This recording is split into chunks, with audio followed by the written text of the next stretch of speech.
Ladies and gentlemen, please welcome back to the podium from CBS News, the president of the White House Correspondents Association, rescheduled.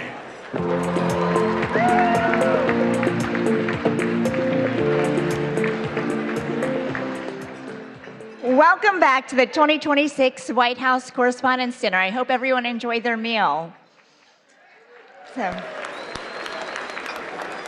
Since Calvin Coolidge became the first president to attend this event in 1924, nearly every sitting president has joined us at some point in their term.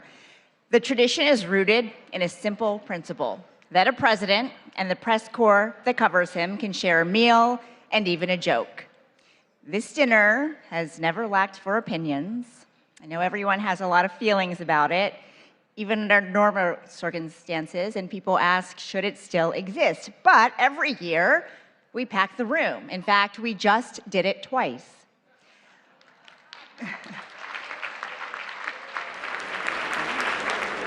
Whatever brought you here tonight, this evening is dedicated to the First Amendment and the excellent work of our colleagues and scholars. President Trump, you are joining us tonight for the second time in 3 months, and we don't take that lightly. Thank you.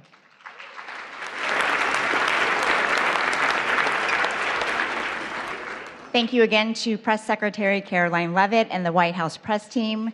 Thanks to the relentless WHCA board members, our executive director, Steve Thoma, and our general counsel, Simon Lakovich, for your hard work and friendship. I have to say thank you again to my CBS News family for enduring a second round of dinner planning. And of course, my family, I love you so much. Our entertainer, mentalist, Oz Perlman, is also back with us. Thank you, Oz. For the record, he did guess Caroline's baby's name right last time, and we can't wait to see what you reveal. But you can skip the part where you guess the president's phone number because half the reporters in this room already have it.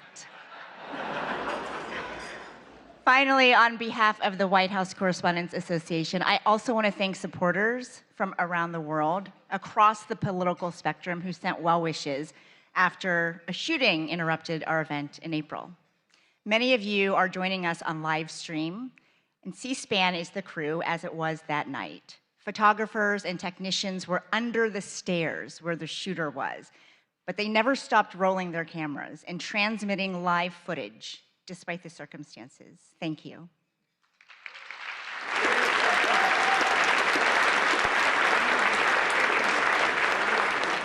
That night tested all of us, but it revealed something worth fighting for.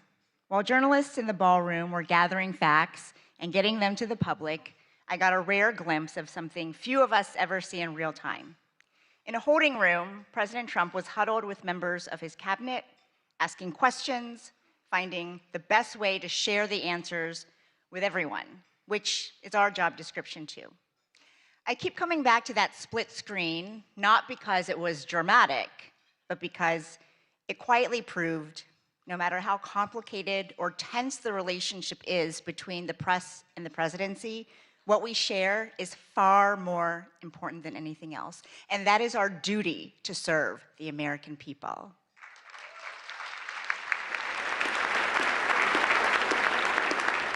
As our country continues to celebrate 250 years of its extraordinary story, this gathering is further proof that the American press endures with it. Whose cross stripes and bright stars through the perilous fight. The White House Correspondents' Dinner was to be a night celebrating the First Amendment and 250 years of surviving, thriving, and overcoming our nation's many unthinkable challenges. Welcome to the 2026 White House Correspondents' Dinner. But that celebration was stopped by a single gunman in an apparent attempt to assassinate the president. I heard the loud bangs that were going off. It was extremely frightening. I was only a few feet away. We were all told to just get under the tables. And at first, some of the White House officials did too. A whole rush of people started to come up towards the front door. On a night when we are thinking about the freedoms in the First Amendment, we must also think about how fragile they are. And that was very unexpected. The president and the White House press corps proved resilient. This was an event dedicated to freedom of speech that was supposed to bring together members of both parties with members of the press. And in a certain way, it did. So we are together again tonight, proving our resolve and unyielding fortitude. And to celebrate America at 2:50.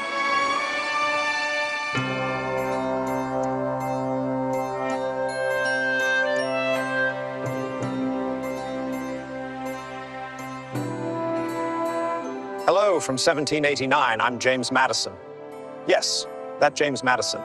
I wrote the First Amendment. At the time, we worried a king might control the press. Turns out you're now worried about tweets, algorithms, and people yelling on television. Let me clarify the rule. The government doesn't get to shut the press up, not when it's wrong, not when it's annoying, and not when it's asking uncomfortable questions. The First Amendment and the freedom of the press, it is the foundation of our democracy. The freedom that we have to speak our mind, to share our views, share what we know. It's just so remarkable that we're able to question our world leaders, question the most powerful man in the world because of the First Amendment. As we mark the 250th anniversary of our birth, I'm hopeful that people throughout the country will come together to discuss the importance of this history and to appreciate even more what our ancestors did to secure our liberty and freedoms, including freedom of the press. Good afternoon, everybody. Well, I see we're trying a new experiment this morning. I hope it doesn't prove to be a disturbing influence. Our goal is to try to rock the boat, and we're supported by the First Amendment. I hope Ike would be proud of us. Is the president taking control of Iran's oil? We have a very vigorous group of people representing all different points of view, including a lot of the foreign press. Daqui a pouco, o presidente Donald Trump. I just told him I've got to come over and see the fake news. Let's go. The presidents throughout history have complained about how they're treated in the press. We don't stop the publication of any papers. We don't fine anyone for something they say. And that's okay. That's part of the process. Why are you so confident he'll change his behavior, Mr. President? Yeah, I'm not confident changing behavior. What the hell, what do you do all the time? So when did I say I was confident? I don't want to be back at the White House today. It's a young person's game. And I have great admiration for the reporters who are there because they have a tougher job than I ever had. That's enough. Put down the mic. I must say, today, folks, the reporters at the White House, my hat's off to you. Go ahead, Peter, go ahead. In Jim's defense, I've traveled. Whenever we face pushback from a politician or even from a president, it's not about us as a journalist. It's about the person we're covering. Well, I'm not a big fan of yours either, so I understand. To be honest. So let me ask you a question if I can.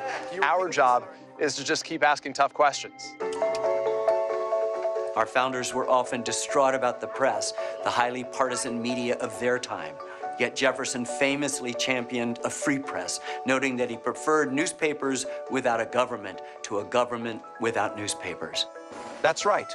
I favored a free press while my predecessor here, John Adams, signed a Sedition Act that could imprison journalists for saying anything malicious against the government. I ended that unconstitutional law when I took office, and thankfully, it's never returned. Can't blame a guy for trying. So which is it? Are you winding this down or are you escalating I can't tell you. Whenever there's a crisis, that's the time that people tune in. Thank you, Mr. President. Dan Rather with CBS News. The effects of Watergate were beginning to corner President Richard Nixon. If the president thought you were going to ask a question he didn't want to ask, he would try to throw you off balance right at the beginning. Are you running for something?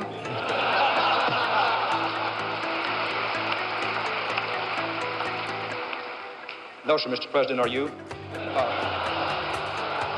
Mr. President, in talking about the continuing recession tonight, you have blamed mistakes of the past, and you blamed the Congress. Does any of the blame belong to you? Yes, because for many years I was a Democrat. Why did you really want to go to war? When we push them to answer questions on the record, they have an opportunity to explain their reasoning, explain their thinking, explain their goals. Can you tell the country, sir, why you are content with all the fanfare around this deal to leave the conscience of this nation and the strength of this nation unaccounted for in relation to these 4 Americans? The notion that I'm content, Major, that's nonsense. And you should know better. Well, everybody, have a good trip. Well, you can't fall asleep on Air Force One because you never know when the president's going to come back and take questions. It's going to be a very long trip, right? Dan Compton, who's been with the president all day, is on the phone from Nebraska. On 9/11, I was part of that small travel pool that the White House agreed to take on what was a 10-hour odyssey. The president might be a target as well, and that is why he has come to as secure a place as he could. The White House made sure that we had phone connections and that we had access to the president. It worked exactly the way it should. So I dialed President Trump's number, and he picked up, just like anybody else. I just got off the phone with President Trump. It was a roughly 9-minute phone interview. I've covered 5 different presidents. I have never seen one other than Donald Trump who regularly takes phone calls from reporters. New media is massively important to our country. Here's what you missed if you weren't tuned in. We utilize social media to help people understand what we're talking about, breaking it down in digestible ways so that they can understand even the more nuanced news that's going on here at the White House. And today we went through the Rose Garden into the Oval Office to see every single outlet that's at the White House is shaping the national news. All of these outlets have a place here, and all of our audiences deserve to know what's going on in our country and in this White House. I don't think it's unusual for a president to be criticized. That seems to be one of the things that go with the job. As we look back over history, almost without exception, the better presidents at the end of their term have actually thanked the press in the spirit of, you had your job to do, I had my job to do, and that's the way the country goes together. Truth be told, in the greater scheme of things, you are, I hesitate to say this, more essential to that common pursuit than I am. And that's why freedom of the press is and must always be above politics. My friends say, what is it like to deal with the press corps? I said, these are just people that are trying to do the best they possibly can.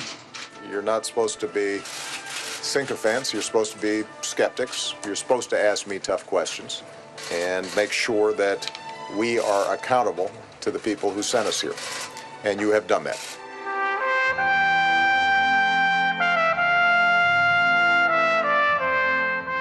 I wonder whether the founding fathers might look with delight at the kind of vibrant conversations that Americans today are having in the national media, in social media. It's a very vibrant conversation that has its roots 250 years ago.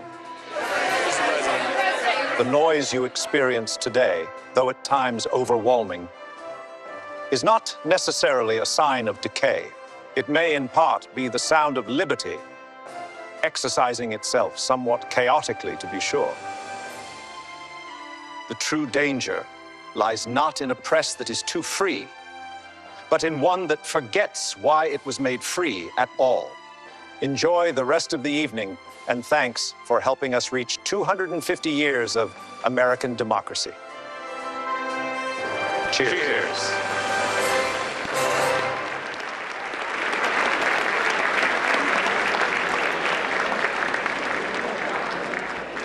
Thank you, founders. What a powerful reminder. By the way, that was AI, in case you missed it. What a powerful reminder that generation after generation, White House correspondents have the privilege of writing the first draft of history. Serving as president of our association has been one of the great honors of my life. And as my final act, I was determined to carry out one more event to highlight the strength of our press corps. I am honored to preside over this dinner, but I do have a fact check because technically my last day in office was last week. Our next chapter is in amazing hands with one of the fiercest women I have ever known. She is my wonderful friend, my partner in 2026-2027 WHCA President Jackie Heinrich, who I have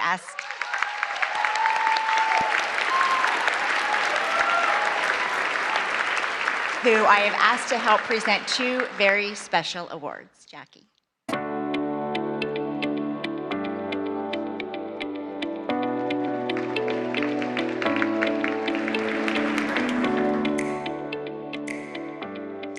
Thank you, Ouija, and good evening, everyone. Before anything else, I want to recognize Ouija Jiang for her leadership, her unwavering commitment to this press corps. Ouija, you have really represented this association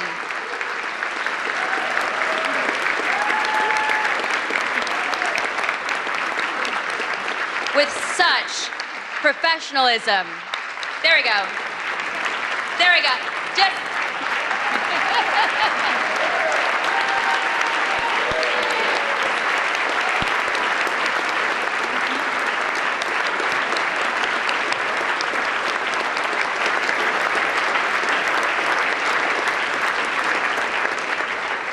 And she has represented this association with such professionalism, integrity, grit, and I am so deeply grateful, not just for your example, but also more so for your friendship.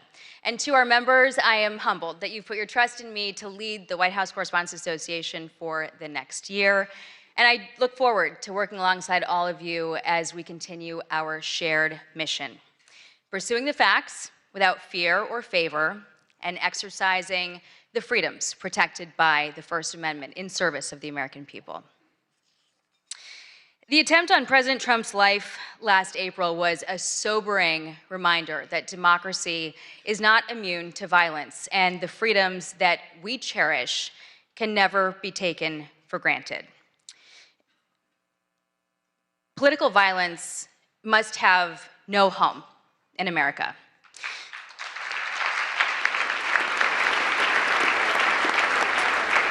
And journalism can serve us well to broaden understanding, to shed light, and to inform our decisions, especially in this age of fast-moving information that can reinforce our divisions. And we are grateful to have President Trump here tonight, taking part in this tradition that recognizes the essential role of a free press in our democracy. Thank you, President Trump. The events of that night also revealed the resilience of this press corps, the all-American sense of resolve that no act of intimidation will silence us, and the endurance of the First Amendment. And we're gathered here tonight because we believe that a free press always finds a way forward.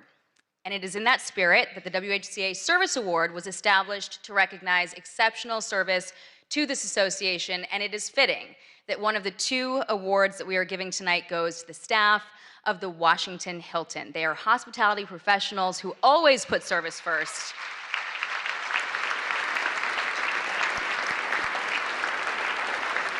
As harrowing events unfolded that night, their courage was on full display. The kitchen workers, the ballroom wait staff remained at their posts. When President Trump urged that the evening should continue, they prepared to serve more than 2,600 guests while they were still processing the shock alongside all of us. And when the Secret Service made the necessary call to postpone the remainder of the program, they immediately pivoted, preserving every unserved meal and donating them to local shelters.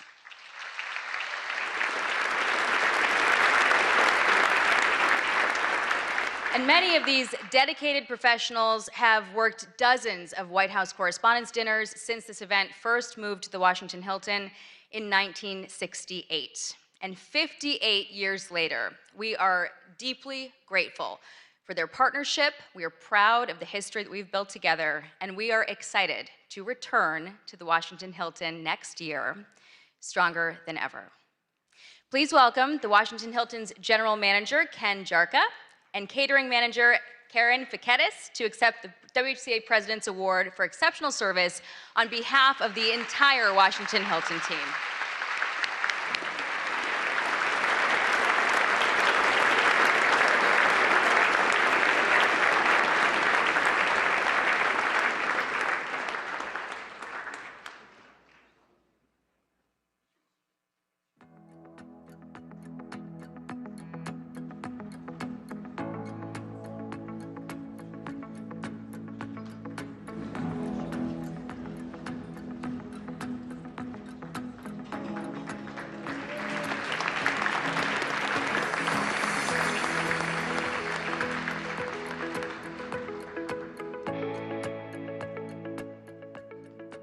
Congratulations, and thank you, Jackie. I also want to thank the staff and security team right here at the Waldorf Astoria for putting so much time and care into helping us plan this event in a very short notice.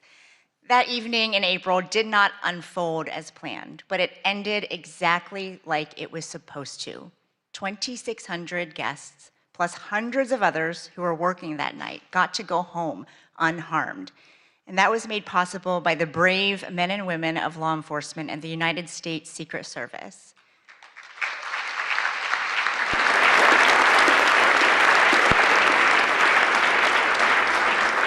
On behalf of every person who was inside that ballroom, and every family who got to hear their loved ones say, "Don't worry, I'm okay," we thank you. One officer placed himself directly in harm's way and engaged the armed suspect.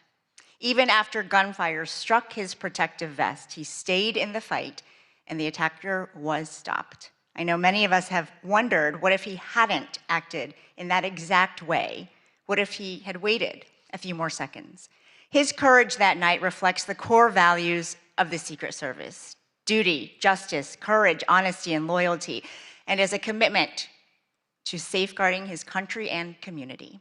They also shaped his career, first as an infantryman and section leader in the United States Marine Corps, and since 2022 as an officer of the Secret Service, protecting the White House complex and our nation's leaders.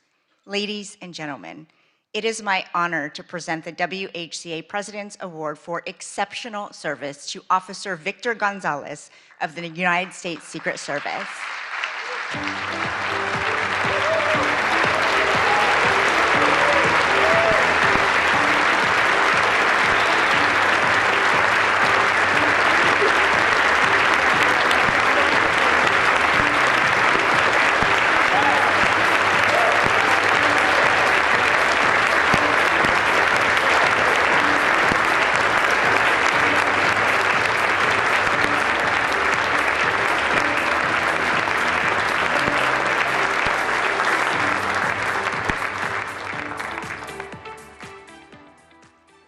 Thank you again, Officer Gonzalez, and to all the law enforcement officials who work around the clock to keep us safe. Democracy is defended in many ways, sometimes with a badge, sometimes with a notebook and a deadline. The White House Correspondents Association started as a group of 50 reporters, and I am proud that our membership hit a record number in 2025, more than 1,000 people, including many from new media outlets. Our press corps covers the presidency at all hours of the day in their personal lives. They miss out on a lot so that the world doesn't have to. If you are a past WHCA president here tonight, please stand.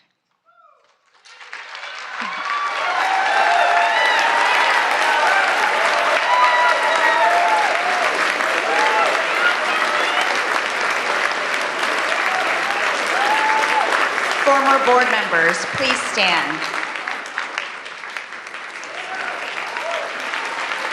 Our chief White House correspondents, please stand.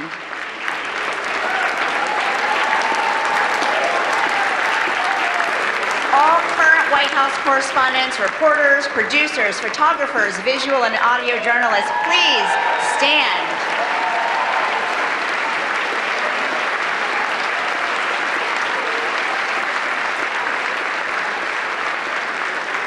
And tonight, I also want to salute our colleagues in the Pentagon Press Corps. Your work is invaluable, especially as our nation is at war. Please stand.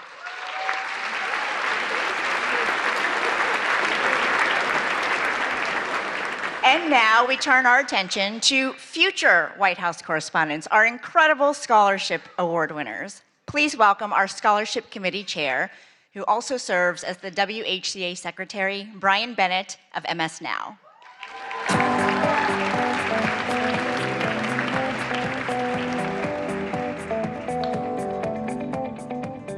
Hello, everybody. It means so much to be back together tonight. This is the part of the dinner each year that I look forward to the most. We have an incredible group of young journalists with us who are the recipients of this year's White House Correspondents Association scholarships. Since 1991, the WHCA has awarded scholarships to hundreds of journalism students. This year, we are helping fund the education of 30. Let me pull out my remarks here.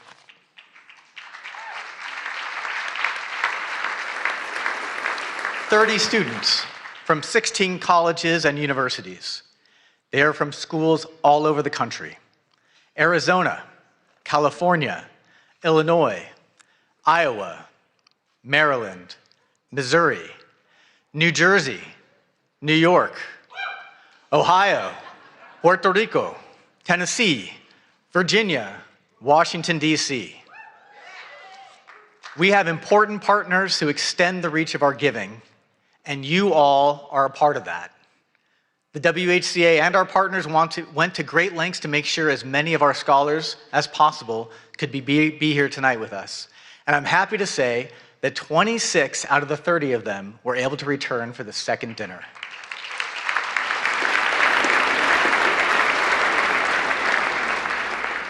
Some came back to DC from far away. Many were already here in Washington for the summer for journalism internships. When the April dinner was interrupted by the shooting, a lot of the scholars did what journalists do in dangerous situations. They started reporting, and they reported for their college newspapers. They are already showing their commitment to the work that we are all here to celebrate. Our dinner is the primary fundraiser for our association and our scholarships, and because of that generosity, we were able to increase the amount of several scholarships this year. Thank you for being a part of this and supporting this work. And we also want to say thanks to the America 250 Commission for your generous donation to our scholarship fund. The scholars not only receive financial help to pay for school. Earlier this year, they had a tour of the White House, and they met with White House officials. They spent an afternoon with dozens of senior journalists who cover the White House, and they were paired with mentors, working journalists from the White House Correspondents Association, who make a year-long commitment to offer advice and encouragement. We all had people along the way who helped make us better.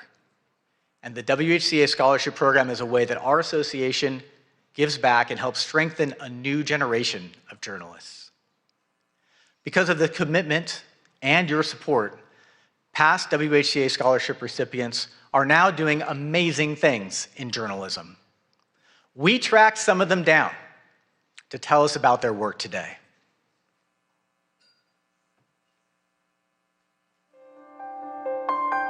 Being a White House Correspondents Association scholar opened up a new world for me. Being a scholar meant that I could have the financial freedom to do what I wanted. Being a WHCA scholar gave me access to so many mentors and a world of opportunities here in Washington, D.C. It gave me the chance to connect with other journalists, other members of the association. Journalism is important, and especially here at the White House, where every day, every hour, every minute even matters.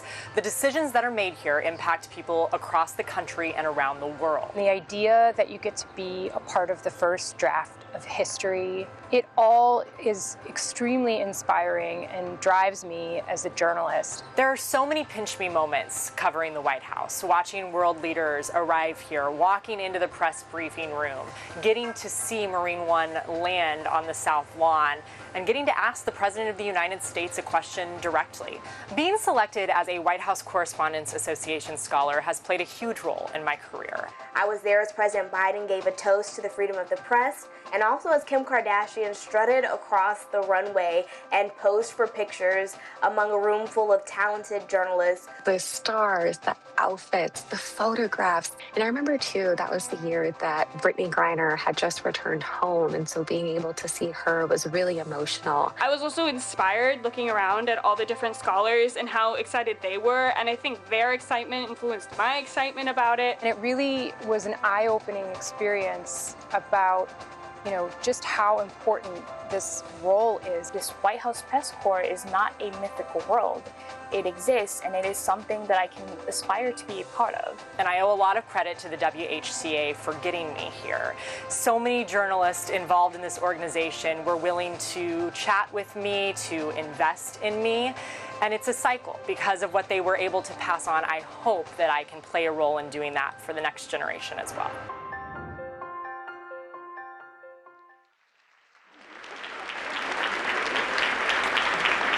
I can tell you, this year's scholarship recipients are also really impressive. And they're all sitting right over there. Let's meet them.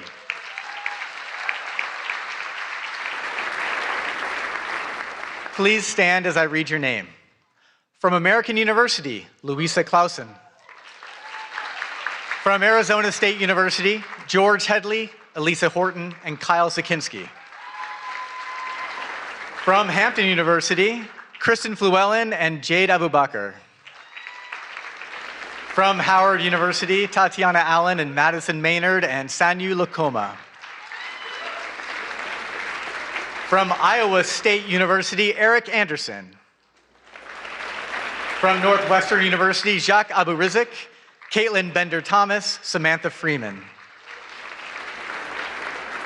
From Iowa University, Nyla Gilbert, Aidan Ryan, Emily Stokes. From Princeton University, Ina Marcia. From Sagrado Corazon University in Puerto Rico, Iana Sotovalle. From Syracuse University, Ben Bassick. From the University of California, Berkeley, Hae-Yoon Cho. From the University of Kansas, Julia Hansen. From the University of Maryland, Laura Charleston, Lillian Gray, Dana Matthews, Ashley Nehra. From the University of Missouri, Callie Fowler, Tyler Kirwan, Fletcher Mantooth. And from the University of Tennessee, Abigail Fanning. Congratulations, scholars. Please be seated.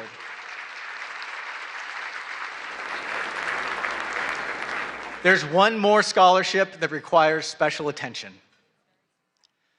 This year, we've added a new scholarship at New York University that has been named in honor of the legendary CBS News White House correspondent, Mark Knoller.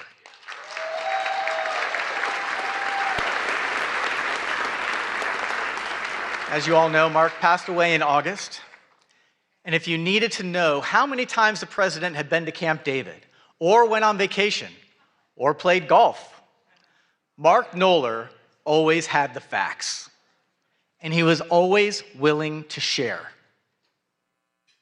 To remember Mark and to commemorate the new WHCA scholarship at his alma mater, NYU, here is a tribute put together by his friend and CBS News chief correspondent, Major Garrett. I'm Mark Knoller, CBS News, and you could say that I'm kind of the CBS News numbers man at the White House. You could say that, but that's less than half the story. Can you justify your role? Mark did keep a log of presidential actions, everything from speeches and press conferences to vacations and foreign trips. By my count, President Obama had 65 domestic trips in 2010, spanning 104 days. Knoller's numbers were so precise, White House aides used them to backfill or correct their own records. Historians and journalists came to rely on Knoller's database, which he never hoarded, always shared. Mark. Knoller. Mark Knoller. Knoller considered that database the heartbeat of the presidency. To understand and cover a president, you had to know and remember all of a president's actions. President Obama does like to play golf. Since taking office, he has played golf 57 times. I'll be glad to answer a couple of questions. Mark Knoller, are you with us? You bet. Those who watched Knoller work were left in awe. Every White House reporter logs long hours. None logged as many as Knoller. I'm one of those lucky people that gets to work at something he loves doing, And so I really don't feel as though I'm sacrificing anything, spending long days here. Prolific and accurate reporting mark Knoller's hallmarks, which serve the presidency and the nation well.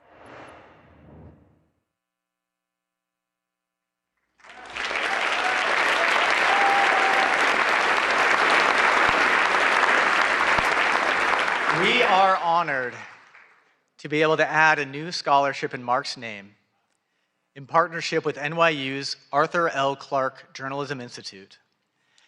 And even more happy to announce that the first recipient of the Mark Knoller Scholarship is Avril Silva. Please stand, Avril.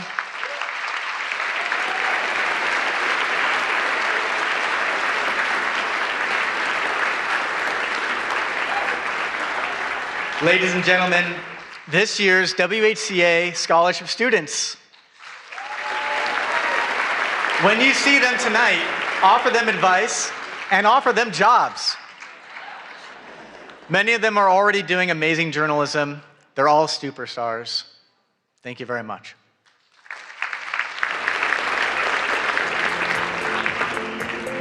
Please welcome the chief correspondent for ABC News, the co-anchor of ABC's This Week, and a former president of the White House Correspondents Association, Jonathan Karl. Not quite yet, actually. Sorry about that. John, you're gonna have to wait a second. We have a lot to celebrate this evening, everyone. We want to give a special thanks to those who value the work that we do, the freedoms that we stand for, including Paramount, the Emerson Collective, and the Knight Foundation. All of them made donations to the WHCA after our April dinner was interrupted. And it is, by the way, our one fundraiser of the year.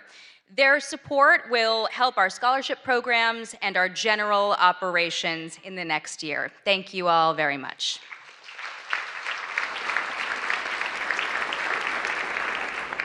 All right, now it is my pleasure to introduce two former White House correspondents who have served this association with distinction. They exemplify excellence in our field. They will help us recognize tonight's award winners. Jonathan Karl is the chief Washington correspondent for ABC News. He is the co-anchor of This Week, and he is a former president of the WHCA. He's got over 3 decades of experience in Washington. He's covered 4 presidents, 14 press secretaries, and just about every major beat in the city. And through it, he has earned many of journalism's highest honors, including some of the very awards that we are presenting tonight. But first, to recognize our journalism awards, we have one of the country's defining voices with us tonight, Wolf Blitzer.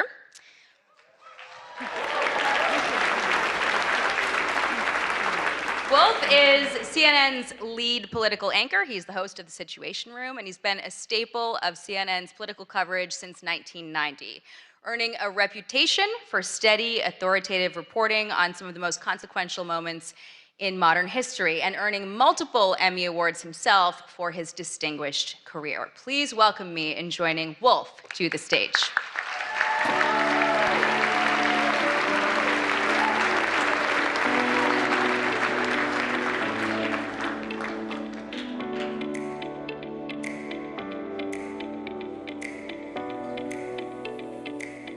I'm standing up. Thank you very much for that really nice introduction. I'm so grateful, I'm so honored to be with all of you this evening. Each year, a panel of independent judges review dozens of entries for the 5 major WHCA Journalism Awards. And it's my honor tonight to announce this year's winners. And I'd like to point out that this is really a special night for me. I don't know if many of you were at the first White House Correspondents Association dinner in April, but it was, for me, it was very memorable indeed. And I can report this time, after the first course, I did not go to the men's room.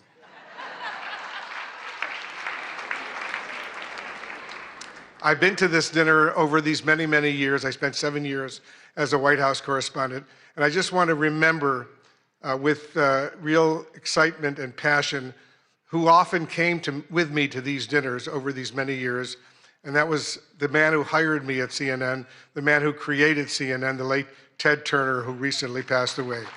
And he was a not only a mentor and a good friend, but he loved journalism. When he hired me, he said, "Remember, Wolf, we're the cable news, capital N, capital E, capital W, capital S network. This is where the news comes first, and don't forget that. Forget about your own personal opinions. Just report the news fairly and accurately, and if you can, do it first." And that's what I've been trying to do over all of these years. So let's remember Ted Turner, what he did for not just for CNN, but for CNN and all of the news organizations over these many, many years.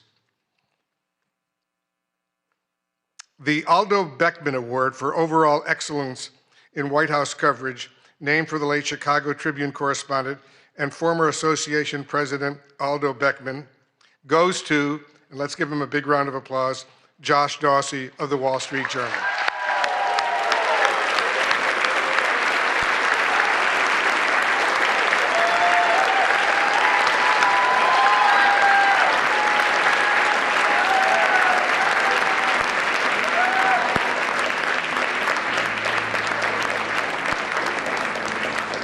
The judges said Josh Dawsey shows us how power works inside the presidency.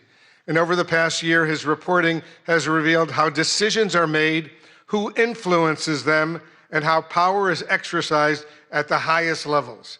Josh Dawsey went far beyond the deluge of breaking news to offer invaluable insights that can only result from deeply sourced enterprise reporting.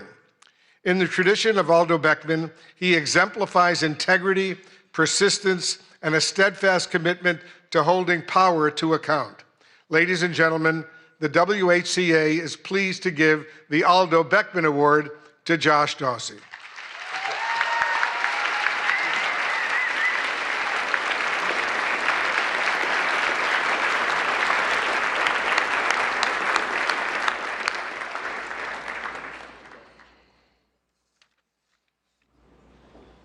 Let's continue with the awards. Thank you. The WHCA gives out 2 awards for reporting under deadline pressure, one for print and one for broadcast. This year's print winner is Amr Madhani and Zeke Miller of the Associated Press.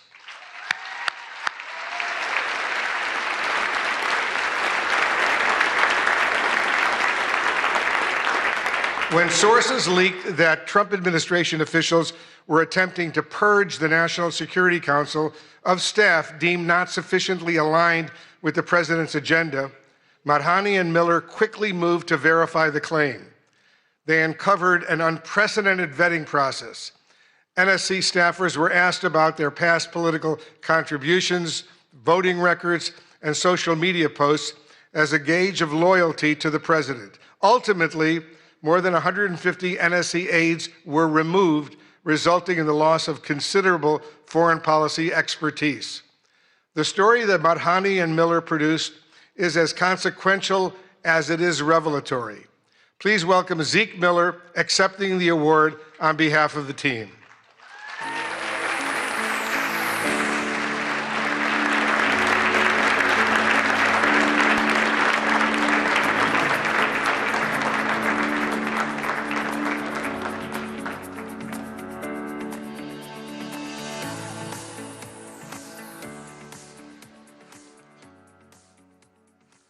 Now the Broadcast Award for Excellence Under Deadline Pressure. And this year's winner is my colleague and very good friend, Caitlin Collins of CNN.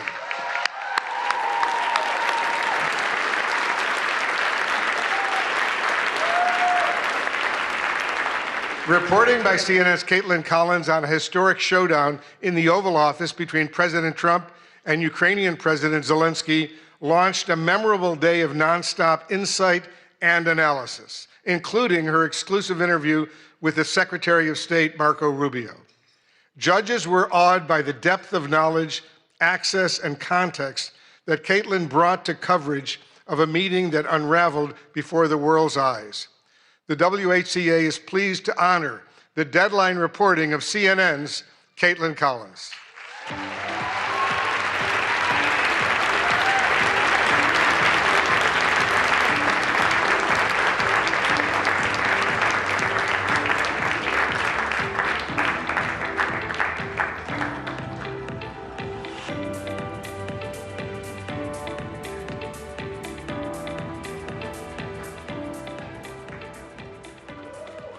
Let's give Caitlin another big round of applause.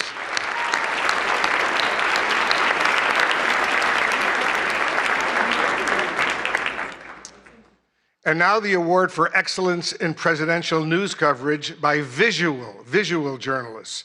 This award recognizes a video or photojournalist for covering the presidency at the White House or in the field. And this year's award goes to Andrew Harnick of Getty Images.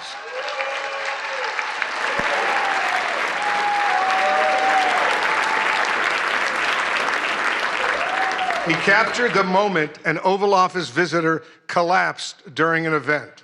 And from the judges, they say this: through sharp timing, layered composition, and visual irony, this photograph expertly documents a true split-screen moment in real time. The president's orientation and posture inadvertently echo the statue to his right, while the other half of the frame is defined by movement. A truly striking image of contrast, skillfully captured in a chaotic moment. Please join me in congratulating Getty Images photographer Andrew Harnick, who also represents still photographers on the WHCA board.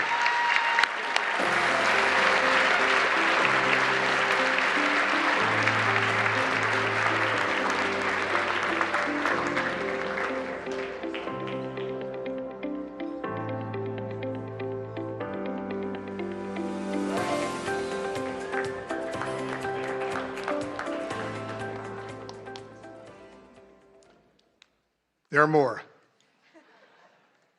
And now the Katharine Graham Award for Courage and Accountability, named for the legendary Washington Post publisher, and it comes with a prize of $10,000. This year's award goes to the Wall Street Journal.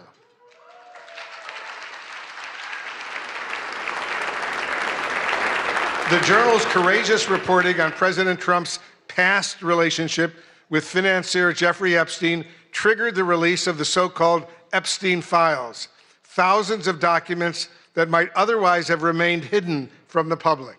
And despite the president's threat of a lawsuit, the Journal published a story about a provocative letter to Epstein bearing President Trump's signature. Trump quickly filed a $20 billion lawsuit against the Journal, revealing reporter Khadija Safdar's home address. Her family had to be relocated. The Journal was kicked off of Air Force One, but the reporters continue to file revelatory stories.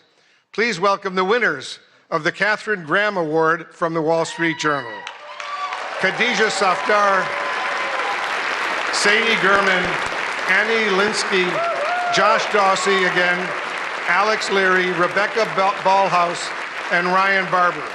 Their colleague, Joe Palazzolo, could not attend tonight.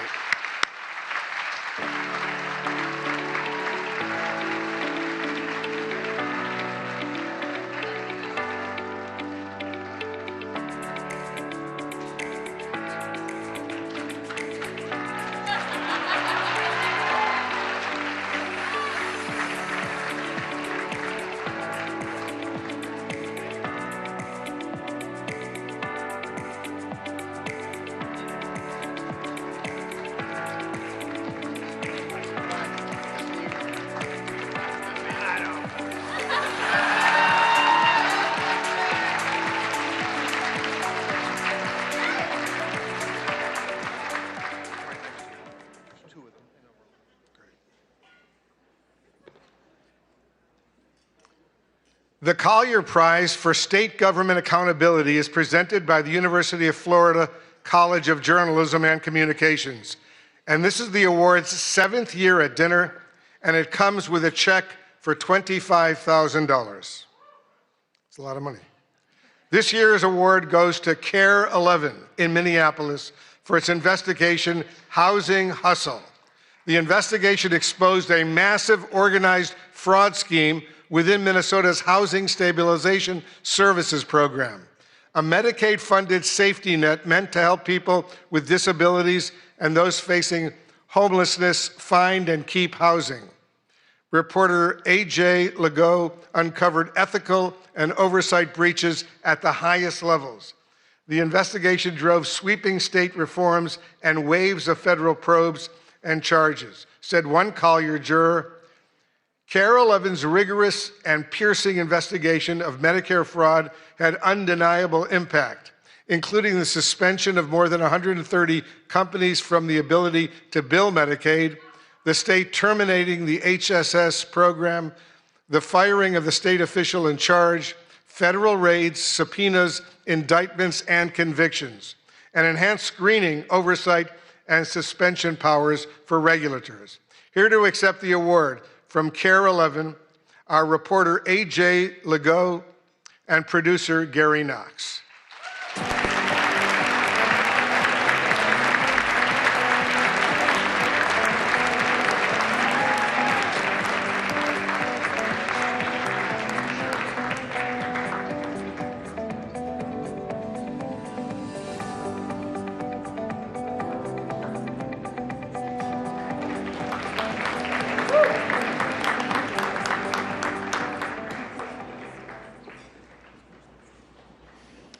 The Center for Integrity in News Reporting Award honors the most fair, impartial, objective news reporting by a member of the WHCA that has the courage to not fear and the discipline to not favor. It's sponsored and administered by the Arkansas-based Center for Integrity in News Reporting and comes with a prize of $25,000. The award goes to Tyler Pager of the New York Times. The judges said that in his coverage of the first year of President Trump's second term, Pager demonstrates a disciplined, even-handed approach across a wide range of subjects, including supporters and donors, foreign policy, the Justice Department, and energy. The stories take readers inside consequential presidential decisions while presenting the facts. The work is deeply sourced and carefully verified, reflecting a clear dedication to getting it right without bias. Taken together, this body of work stands as a strong example of fair, impartial, and objective journalism, precisely the standard this award is intended to honor.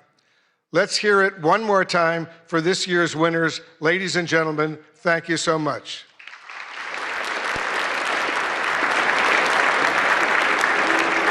But before we do that, Tyler,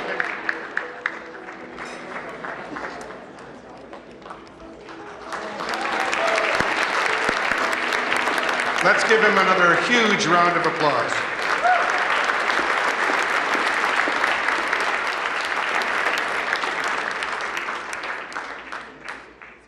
And it's now my pleasure to introduce my good friend, longtime colleague, Jonathan Karl.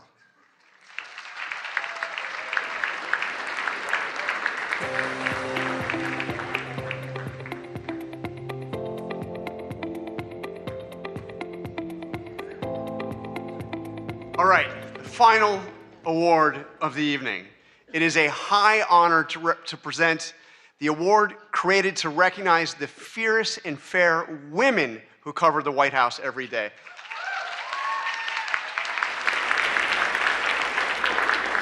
But first, I just want to give a big thank you to Weijia Zhang. Weijia, your leadership was steady when steadiness was in short supply. You refused to let an act of violence take this dinner away from us. And because of you, it has gone on. You insisted that happen. Thank you. Awesome, courageous.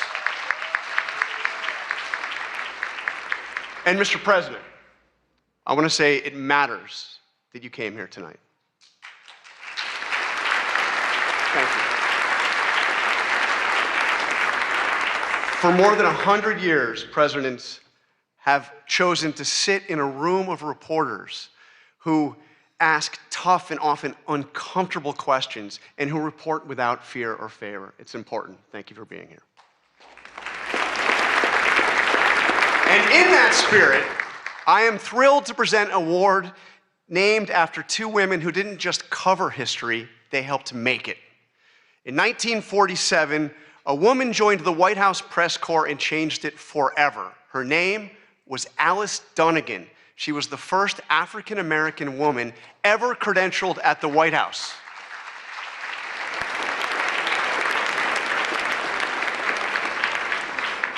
And just a few years later, she was joined by Ethel Payne, and together they looked the most powerful man in the world in the eye and demanded answers about civil rights for Black Americans.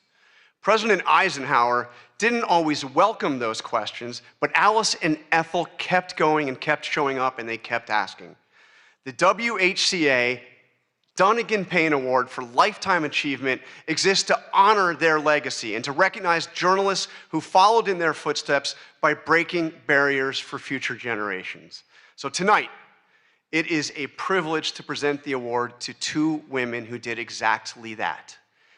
In a field long dominated by men, Melissa Young and Susan Walsh each built extraordinary careers as photojournalists, not by waiting for doors to be open, but by bursting through them again and again for decades.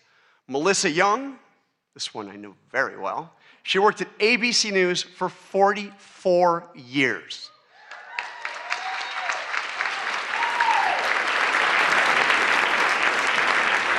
She began in local television in Miami and worked her way to Capitol Hill in the White House, where she was one of the first female photojournalists in the press corps. Melissa documented the presidencies from Ronald Reagan to Donald Trump. She covered campaigns, secretaries of state, and defense. She reported in disaster zones, war zones, all around the world. I worked side by side with Melissa for about half of those years, and I traveled to more than a dozen countries with her. I'm not going to mention the time I was briefly detained because that was on Capitol Hill and she came to my rescue. That kind of person. True. She's tireless and professional and a lot of fun to be around. She did it all with persistence, resilience, and quiet determination, retiring just last year. Susan Walsh, her career was built on anything but luck. When a promised job fell through after a college internship, she called the AP's Boston bureau every single day for 3 weeks, just saying, "Give me a shot, will you?" Well, finally, they did just that. She came in, she said yes to every assignment. She worked her way up. She got to cover Super Bowls, Boston marathons, 5 Olympic Games. She transferred to Washington in 1997. And from there, she went on to photograph every US president from Jimmy Carter to President Trump, traveling the world as part of the White House press corps. In 1999, she was part of the AP team that was awarded the Pulitzer Prize for feature photography for her coverage of President Clinton's impeachment. She also served as the White House News Photographers Association, fighting for press access at every turn. Susan also retired just last year and traded the briefing room in for the ice rink, where she now plays hockey with her son. She's pretty good. Alice Dunnigan and Ethel Payne showed us what it looks like to refuse to be pushed aside so that they could keep bearing witness to what matters most. Melissa Young and Susan Walsh spent their careers doing exactly that. Two women, 80 years of combined service, and a legacy that honors everything this award stands for.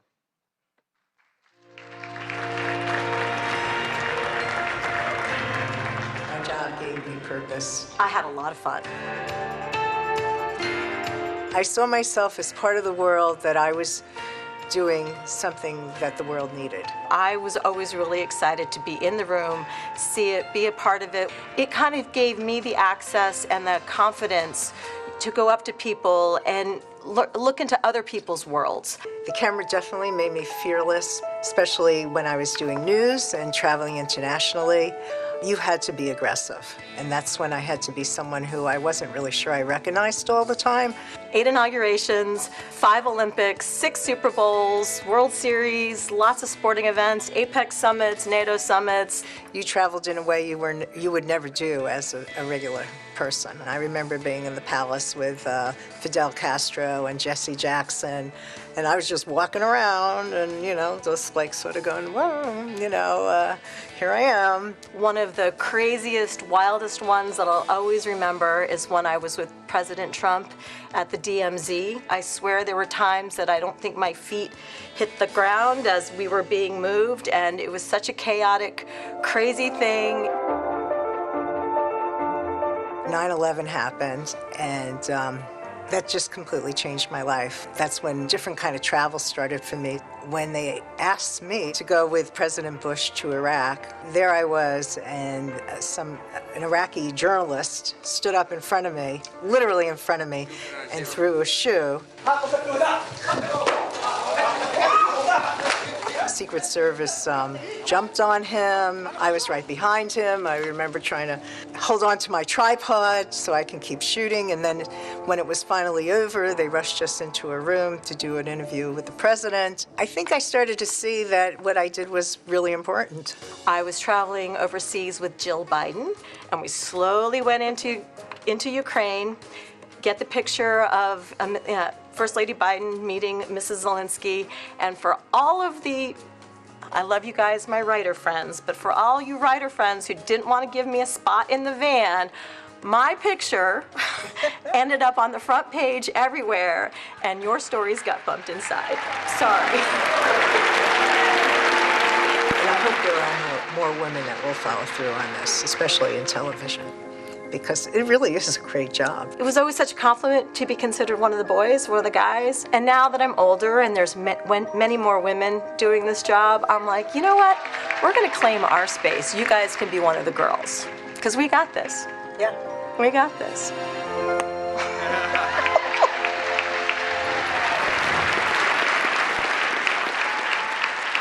All right, please join me in welcoming Susan and Melissa to the stage.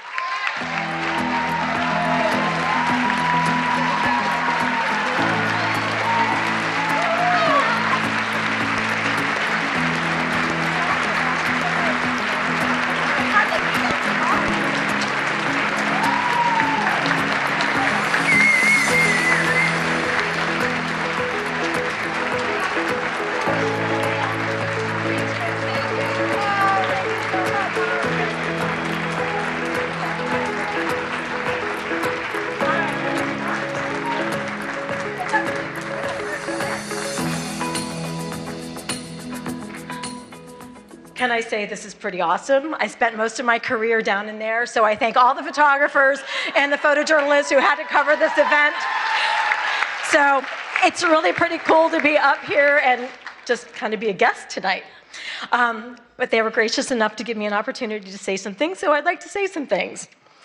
First, Ouija, Jackie, and the entire Correspondents Board, I just want to thank you guys so much for selecting me this year, me and Melissa. I hope not to get emotional here. This award means like the world to me. Oh, I'm such a sucker. Sorry. I got this. This award means so much, not because it's named for two incredible trailblazing women, but because honestly, I felt that this association didn't always value what we did as photographers. And, there were many times that Melissa and I were the only two women in the White House travel pool. And I just have to say, things have changed, and I love it. So there's a whole lot more women out there, so yeah.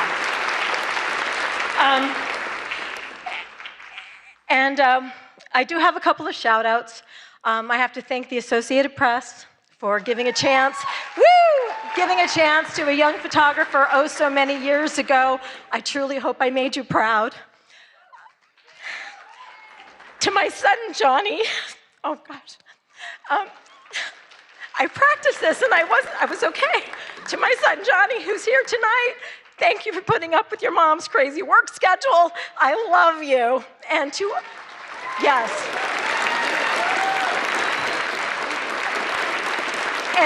And to all my friends and colleagues that I've traveled the world with, your camaraderie, your support, and most importantly, your laughs have been absolutely the best. And in my retirement, I absolutely miss that the most.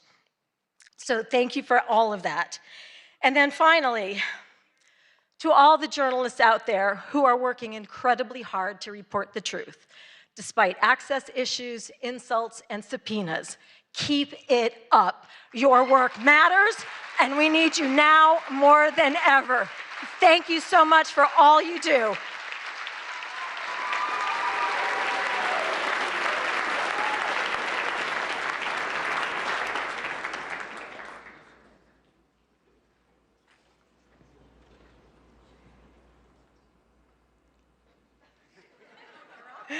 ABC has been breaking barriers since its start. Innovation is in our DNA, and being part of this work has always been my goal. Although this sounds simple, to achieve this, I've always had to fight. I'd fight to go places where they didn't send women.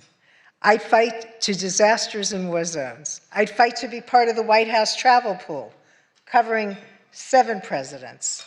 I'd fight to do an Oval Office address. And on a personal level, I'd fight to have a family while keeping my 24/7 job. Thank you to the White House Correspondents Association for recognizing me, the first female broadcast camera person for this honor. I am so proud to receive this award for a lifetime of breaking barriers.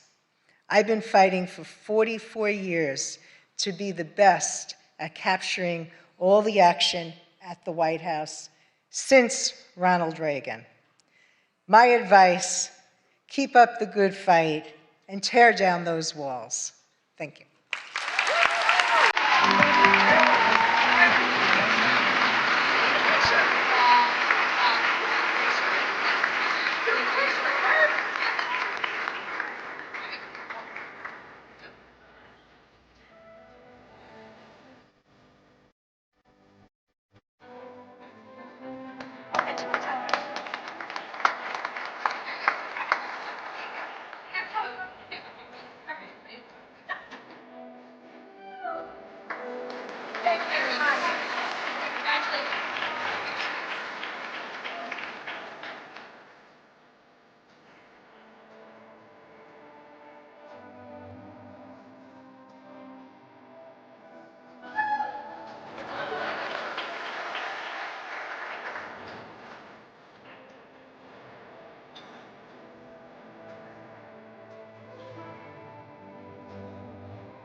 Congratulations again to all of our honorees tonight. I am confident that one day our scholarship winners could be the ones taking home awards.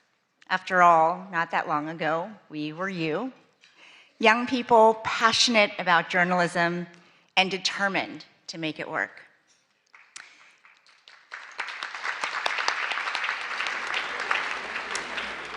I've been thinking a lot about my own journey to this podium tonight. I grew up in rural West Virginia, in a town at the foothills of the Allegheny Mountains, a town called Buchanan, population 5,500. Those images of the devastating floods that you've been seeing are from my hometown. My heart, thoughts, and prayers are with everybody there. After my dad finished grad school at WVU, where he properly learned how to say, "Let's go Mountaineers," my parents decided to stay in the state to open a restaurant. It was such a treat when hunters came in and left deer meat as a tip. On Sundays after church, families packed into the dining room, all dressed up. My mom learned every customer's name, their favorite dishes. I worked the cash register, topped off glasses of sweet tea, and did my homework in the corner booth. A day like that seemed ordinary at the time. Looking back, to think that days like that could be considered ordinary is the most powerful reminder of how extraordinary America is. My dad came to the US as a student with just $67, or as Frankie might say, 6-7.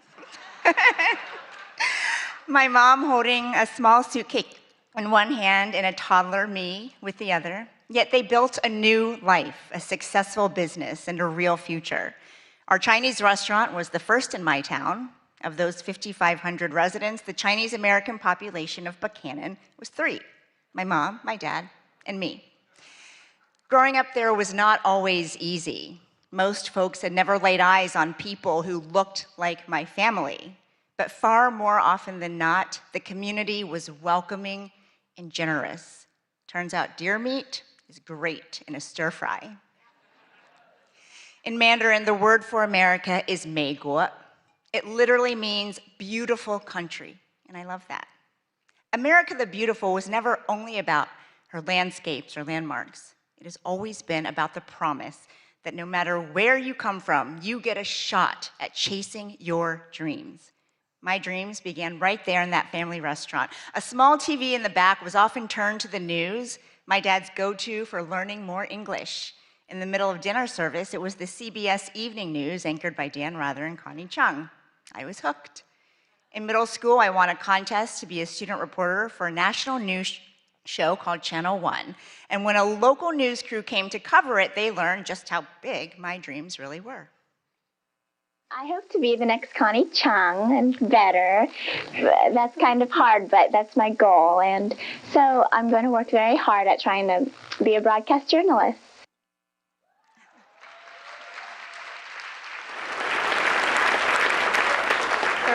Years later, it's surreal to say that I've sat in Connie Chung's old chair to fill in on the evening news. And Connie and I have talked about how the White House beat and the White House Correspondents Association used to be a little bit of a boys' club. For decades, women could be members, but they were not invited to sit at this dinner until 1962, when a woman who would become Dean of the Press Corps insisted. Thank you, Mrs. Helen Thomas. So tonight, it means everything to stand here as the first woman of color ever elected president of this association in its 112-year history.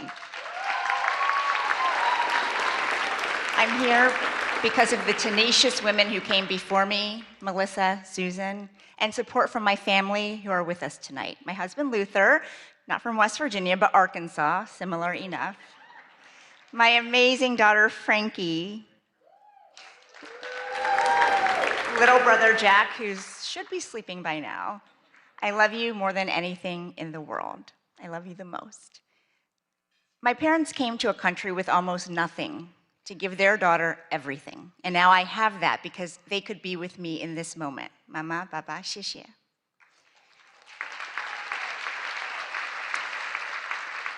And sitting with them, my middle school video production teacher, Mrs. Diane Williams, who spent countless hours on my submission for that contest that changed my life.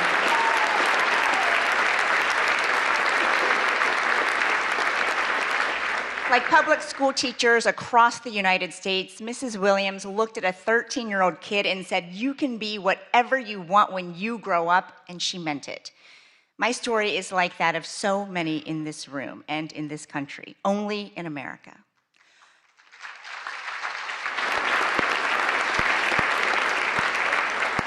Only in America could a little girl born in China and raised in Appalachian coal country make her way to the Oval Office to ask questions of the President of the United States. Because when this is your home, you inherit something remarkable. The protections in the First Amendment: free religion, free speech, free press, free assembly, free petition. This fundamental right belongs to everyone. And that's exactly who the founders were thinking about when they protected a free press. Everyone, all Americans. They were not thinking about reporters. A free press is not a favor to journalists because we're special. We are not special. But America is. No matter who you are, the freedom to criticize without fear of being destroyed, that's not a bug in our democracy. It's supposed to be the feature. In 1786, writing from Paris, Thomas Jefferson told his friend back in Virginia, "Our liberty depends on the freedom of the press, and that cannot be limited without being lost." 5 years later, that thought was enshrined in the Constitution, after Jefferson urged James Madison to include a Bill of Rights. Many founders couldn't stand the press. Some things never change. But they understood if our access is restricted, it's really the people's access to information that is limited. If the media faces government pressure or censorship, it's the people who end up knowing less. That was true then, and it's true now. But having press freedom comes with a tremendous responsibility. We can't demand accountability without practicing it. Criticism of the media can be unfair. It can also be legitimate. We get a lot right, but sometimes we get things wrong. We mistake proximity to power for understanding it. And at times, we get trapped in our own bubbles. There is a difference, though, an existential difference between criticizing the press and trying to undermine it. One is healthy, and it makes all of us better. The other is exactly what the founders hoped to prevent.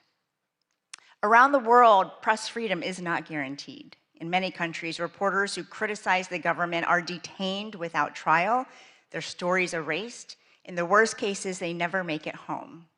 Tonight, we think about all of them, and we think about the protections that set us apart as a nation. Just 20 days ago, America turned 250 years old. The First Amendment is a big part of how she made it this far, and it falls on all of us to make sure it carries her through to the next 250 and beyond. President Trump, I've covered you for a long time, and so have many reporters in this room. When we ask questions, you push back, you give us answers, and we push back. You have always been a deal guy. Well, that's the deal. And the First Amendment is a done deal. And that's what we toast tonight, the freedoms that brought us back together even after they were threatened. So let's raise a glass to what makes ours a beautiful country.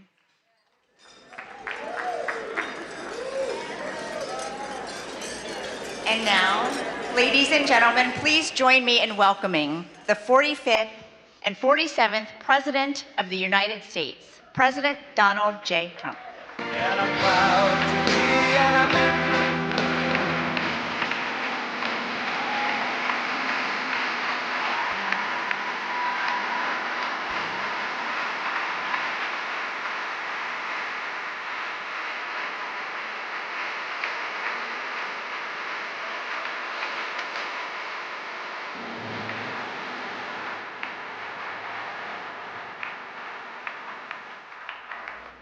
Wow, that was very beautiful, but this has not been an easy evening, all these awards. Do I have a say in those awards, all those awards? But it's great to be back at a place that I know very well because I built it. And I'm very proud of it because I built it for $2.9 billion less than the Federal Reserve building, which is a lot smaller, by the way. Figure that one out. But I am delighted to be here at the White House Correspondents Dinner. Amazing people, a lot of people that I like. Some I don't like it all. But I respect most of them, I must say that. You do a great job, amazing job, and it's an honor. As I said 3 months ago, the show must go on. We were backstage, and we both wanted to just have it go on, whether it was 2 o'clock, 3 o'clock in the morning, it didn't matter. But in the end, it made more sense to do it the way we're doing it. And we had a great news conference at the White House, in a very important room. And you did very well. I think we all did very well. It was a hell of an evening, I can tell you that. Won't soon be forgotten. And I think a lot was learned from that evening. A tremendous amount was learned about security and about other things, the dangers of what we all do. But just like my presidency, the second time is always better. It's always better. And the third time will be better yet. I'm only kidding. From the earliest moments after the attack on our dinner last April, I knew we had to reschedule this event as soon as possible. We had to do it very quickly, and we met very quickly, and we figured something out. But the attempted mass murder at the Washington Hilton, that's what it could have been, was an assault on our democracy itself. A very serious situation. Many of you were there with me, and some showed extreme bravery, like Pete Hegseth, Steve Miller, Tom Homan. Really? They were standing on tables, and most of you were under the tables, okay? But they did. They showed. I saw every one of them that was standing up in those tables. I didn't know if they were brave, if they were smart, if they were stupid as hell. But they were on those tables in some cases, and there were a lot of different feelings going on in the room at that moment. But after hearing the gunshots, many people yelled, "Get down, get down," which caused Nicki Minaj to start twerking. Do you believe it? Get down. She's the only one that really understood what that meant. It's quite an evening. But tonight we come back together to answer that heinous attack with unwavering resolve. And every one of us here this evening to show that in America we do not yield to political violence. We can't do that. Can't do it. So in this country, we believe in freedom of speech. We settle our differences not with bullets, but with open and vigorous debate. And no deranged loser with a gun will ever change that. We can't let that ever happen. There are a lot of very dangerous people out there. We can't let it happen.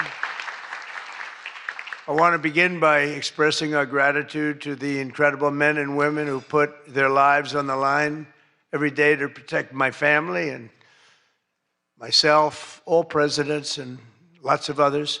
That's the United States Secret Service, so I appreciate it very much. And Sean and the whole group, amazing job. Amazing job. In recent months, they've repeatedly responded to threats with speed and professionalism and extraordinary courage, and there is no better example of that than Officer Victor Gonzalez, who we just met. It was amazing. What he did was amazing. When the would-be assassin charged the checkpoint at speed, he was fast. You know, when you looked at that, you had to look at it about 10 times before you really saw what was going on. He was quick, nasty. The gun made him nasty, actually.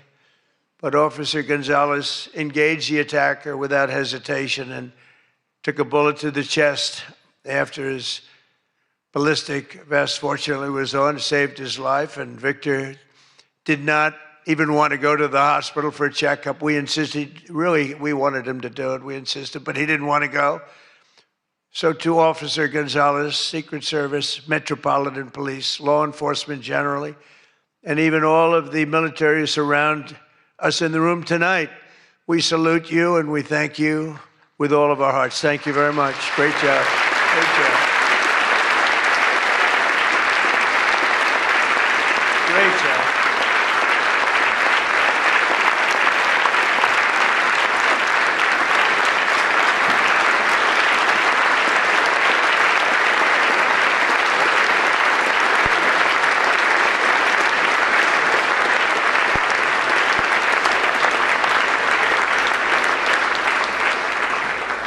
These are great people. So this evening we're picking up right where we left off, so let's have a little bit of fun. You know, I said, what do we do here? Is this supposed to be fun? Am I supposed to be serious? Am I supposed to be a comedian? So I guess you said maybe a little bit of everything. I know one thing, I could never have done the speech that I had ready just a short while. Oh, that was going to be a doozy. I was so psyched. I was going to rip people. And I don't know, just something changed. It's really for the better, but I just wouldn't want to do that. But we'll do a little ripping if you don't mind. But it is true. I said, how do we handle this? It's going to be a different kind of an evening, and it is. And in many ways, it's a more beautiful evening, actually.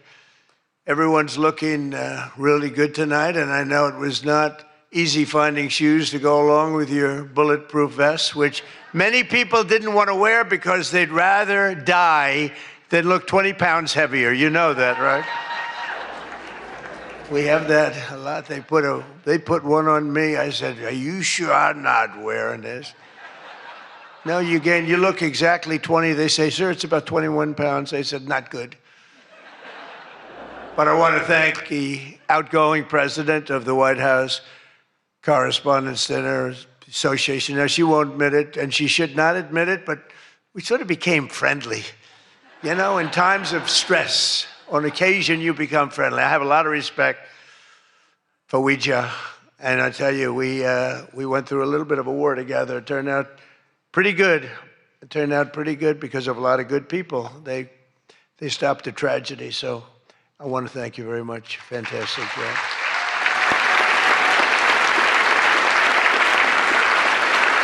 And Ouija worked extremely hard to ensure this dinner was rescheduled, and we want to just thank her family. I just met her parents, her children, her husband. What a perfect family. So it's really great. Thank you very much, all, for putting up with this, right? But let me also thank the incoming president of the Correspondents Association, Jackie Heinrich. She can be very tough as a reporter, I will tell you. She can be nasty. She looks so beautiful, but she can be so nasty. How could that happen? But she just got married to a very successful congressman, a very good congressman. I'd like to have a couple of more votes from him, but that's okay. On occasion, he shows a little independence. We don't like that. But now he's a very professional guy, and he loves our country. But that's a big thing. I just see what takes place. We're talking about what takes place to be in the position that you're leaving and that Jackie's coming into. And it's a lot of work, a lot of friendships, a lot of talent. And so, Jackie, congratulations.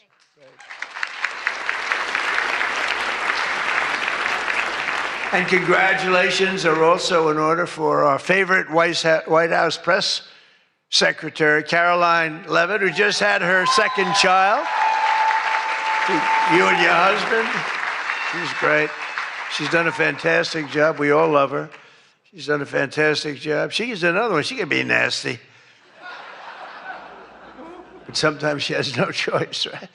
But Caroline may have one of the hardest jobs in the White House. She has to deal with all of you all of the time. And you can be very difficult. You can be very, very difficult people. But I'm probably being a little bit oversensitive. Sometimes I really do think that some of you don't like me. In fact, I read a report, I get 93% negative publicity. 93%. So how the hell did I win the election by so much? Think of it, I don't think that's true. I can't believe it's 93. In the 80s maybe, but not 93. But this place is really the largest group of Trump derangement syndrome people ever put together at one time, I suspect. Some of you are lucky that our last dinner was cut short because I had brought with me what would possibly have been, I'm telling you, I had something. I was going to go after you. I feel so badly doing this. It's got to be such a letdown. Oh, yay. But your lives were really in danger the last time for an opposite reason. But on the plus side, your careers were saved, and we have we really do. We have a complete and total. You know, I love the words complete and total. They say, but it means almost the same thing. I said, it doesn't matter when you say it. It's called emphasis. It's called emphasis. But everyone is now really warming up. The new White House Military Center, drone port, highly protected ballroom. We have our ballroom. The windows are this thick. I said to the people, well, if a bullet hits, what happens? Nothing. Nothing. It bounces right off, sir. This is the greatest bulletproof glass. I said, AK-47. That's supposed to be a big one. I don't know so much about the guns. My sons know a lot. But I said, I know it's big. What would happen? They go up, meaning it can take more.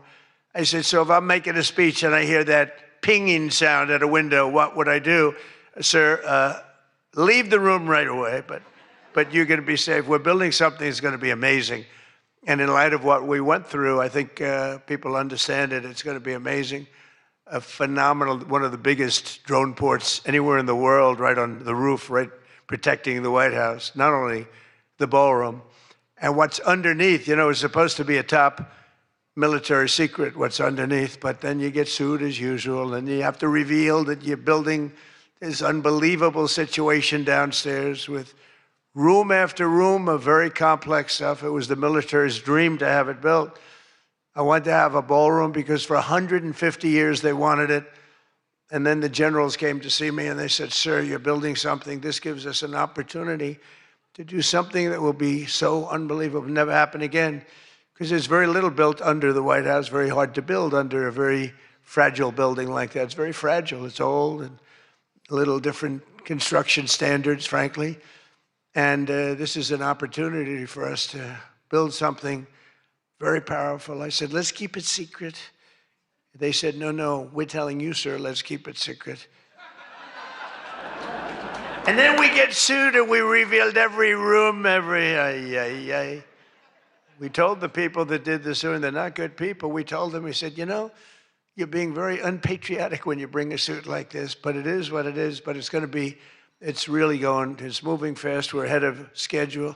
We're right on budget. And it's going to be something like, I think, no country has. I just visited China. They have this magnificent room, the Great Room. They call it the Great Room. It's a great room, but what we have is going to blow. There won't be anything like it. It's going to be fantastic. And with all of the things that are going along with it for safety and security of future presidents. You know, I'm only going to be using it for about 6 months, assuming we finish it right on time. I get to use it. Somebody said, he's building it for himself. I'm building it for the future. I'm not building, I use it. Now, had I not gone down 6 or 7 stories, then in that case, I would have been able to get a couple of years out of it. But that was far more complex what we did downstairs than what we do upstairs. So we're very proud of it, though. It's going to be amazing. And I think I was just telling the whole group sitting at the table we were talking about it. I said, I think, you know, it's White House Correspondents, so I don't see any reason why you wouldn't be able to use that. It's going to be very large and very beautiful and very safe, and that's what you need. So I was thrilled to see that after witnessing the attack, even Democrat Senator John Fetterman told his fellow Democrats to drop the Trump derangement syndrome and build the White House ballroom. But it's much more than that. It's something that you're going to use. I predict that you're going to end up using it, and a lot of people are going to end up using it. They're going to be as safe as you can possibly be. But despite everything that happened at the previous dinner and all of the dangers involved, I'm told that this is still the hottest ticket in town. This ticket to get in tonight, because it's a smaller room, it's a beautiful room, it's a luxury room. See those beautiful chandeliers? I can tell you everything about them if you'd like to know. See that beautiful Capitol above? See the beautiful Capitol? See everything, the brass. Those chandeliers are great. I'm looking at it, I'm saying, I wonder if I could, you know, I sold this building, and they're doing a nice job, but they're nice people. But I'll tell you, I'm looking at it, I'm saying, I wonder if I could walk out with those chandeliers, because you can't buy them. They're very special. I won't tell you the fact. I won't mention that they're Czech crystal, because I'd like to say everything's made here, but they are Czech crystal. And they are beautiful. And the Waldorf people are doing a really nice job. We're proud of them, actually, because, you know, when I left town, I was a little angry. I was a little bit angry. I was offered a nice price. I said, I'm getting out of that place. And then I said, let's make a comeback. And but I was very proud of this building. This building was hot. Remember the lobby floor, 82,000 feet. For those in the real estate business, 82,000 feet, that's a major floor. That thing was packed every single night. It was packed, mostly Republicans, I would say, but it was packed every single night. It almost brings back memories. But I left town, and I have just had nothing but good experience, and this might be the best experience of all, having all of these incredible people in this room. It's a great feeling, frankly. It's a great feeling. But tonight's event, thank you. But tonight's event is even crazier than the last time. In fact, it's so successful that I've been informed by CBS News' David Ellison, who's going to do a fantastic job. He's the owner. He's the owner. He bought it, spent a lot of money, and he's going to make, I think, fantastic changes and keep some of the great stuff going. But that next year they're going to call it the Trump White House Correspondents Dinner. He told me that, and I like that very much. We're going to change the name of it, okay? Oh, it's going to be so hot, just like our country is hot. We are hot, by the way. But to be honest, it's just about the only way that they're going to ever get me back here. You're going to have to change the name of the dinner. But how's that one going? Not too good. I hope that everyone finally got to enjoy their entire very delicious beef tenderloins, very special beef. And I want you all to know that Bobby Kennedy, who's right here, personally ran over the cow in his car. And he cut it up and he brought it here for you to eat tonight. So it's very fresh. And Bobby also suggested an appetizer featuring his favorite cut of male raccoon roadkill. But we drew the line at that, Cheryl. We said, no, we're not going to do that. We're not doing that. We love Bobby. I'll tell you, it is a piece of work. You think it is fun, but he is a very different kind of a person, I will tell you. But he has what it takes, and he's smart, and he loves the country, and he wants people to be made to feel good. You agree with that, Bobby? He wants people to feel good. And he's doing a fantastic job. Thank you, Bobby. Thank you. We can joke all we want, but thank you. A lot's happened since the last time we were all together. Last month, we hosted one of the most incredible sporting events in world history at the White House, the UFC Freedom 250 fight. The UFC fight, when I announced that we're going to build a boxing ring right outside of the front door of the White House, that took a lot of heat. But it turned out that was, they say, about the most viewed fight in history. It was beautiful. So many things happened. It was supposed to rain. We're going to do it the week before, and the weather was beautiful. And the weather came, and it went, and now we came up to Wednesdays. They said, sir, this was on a Sunday night, replacing 60 Minutes, which is nice and unusual, because usually it's Saturday night. And they said, sir, this was from Wednesday on. Tell me about weather, right? Sure, it's going to rain. I think you're going to have to. It's going to be one of the worst storms that we've seen in a long time. It's coming up the coast. It's going to hit you on Sunday night. It's going to be a disaster. I'm saying, can you believe?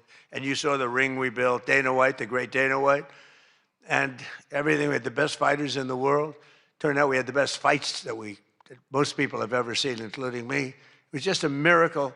But what happened is we're waiting for this rain to come all day long, and it's coming, and it's horrible. And it's 8 o'clock, and we say, I think it hasn't rained yet. I said, maybe we should postpone it an hour. Maybe we should make it the next day. We didn't know what to do. And finally, we just said, let's just have it. And it never rained. It was perfect. In fact, the week before, it was 92 degrees. It was nice, but this was like 72 degrees.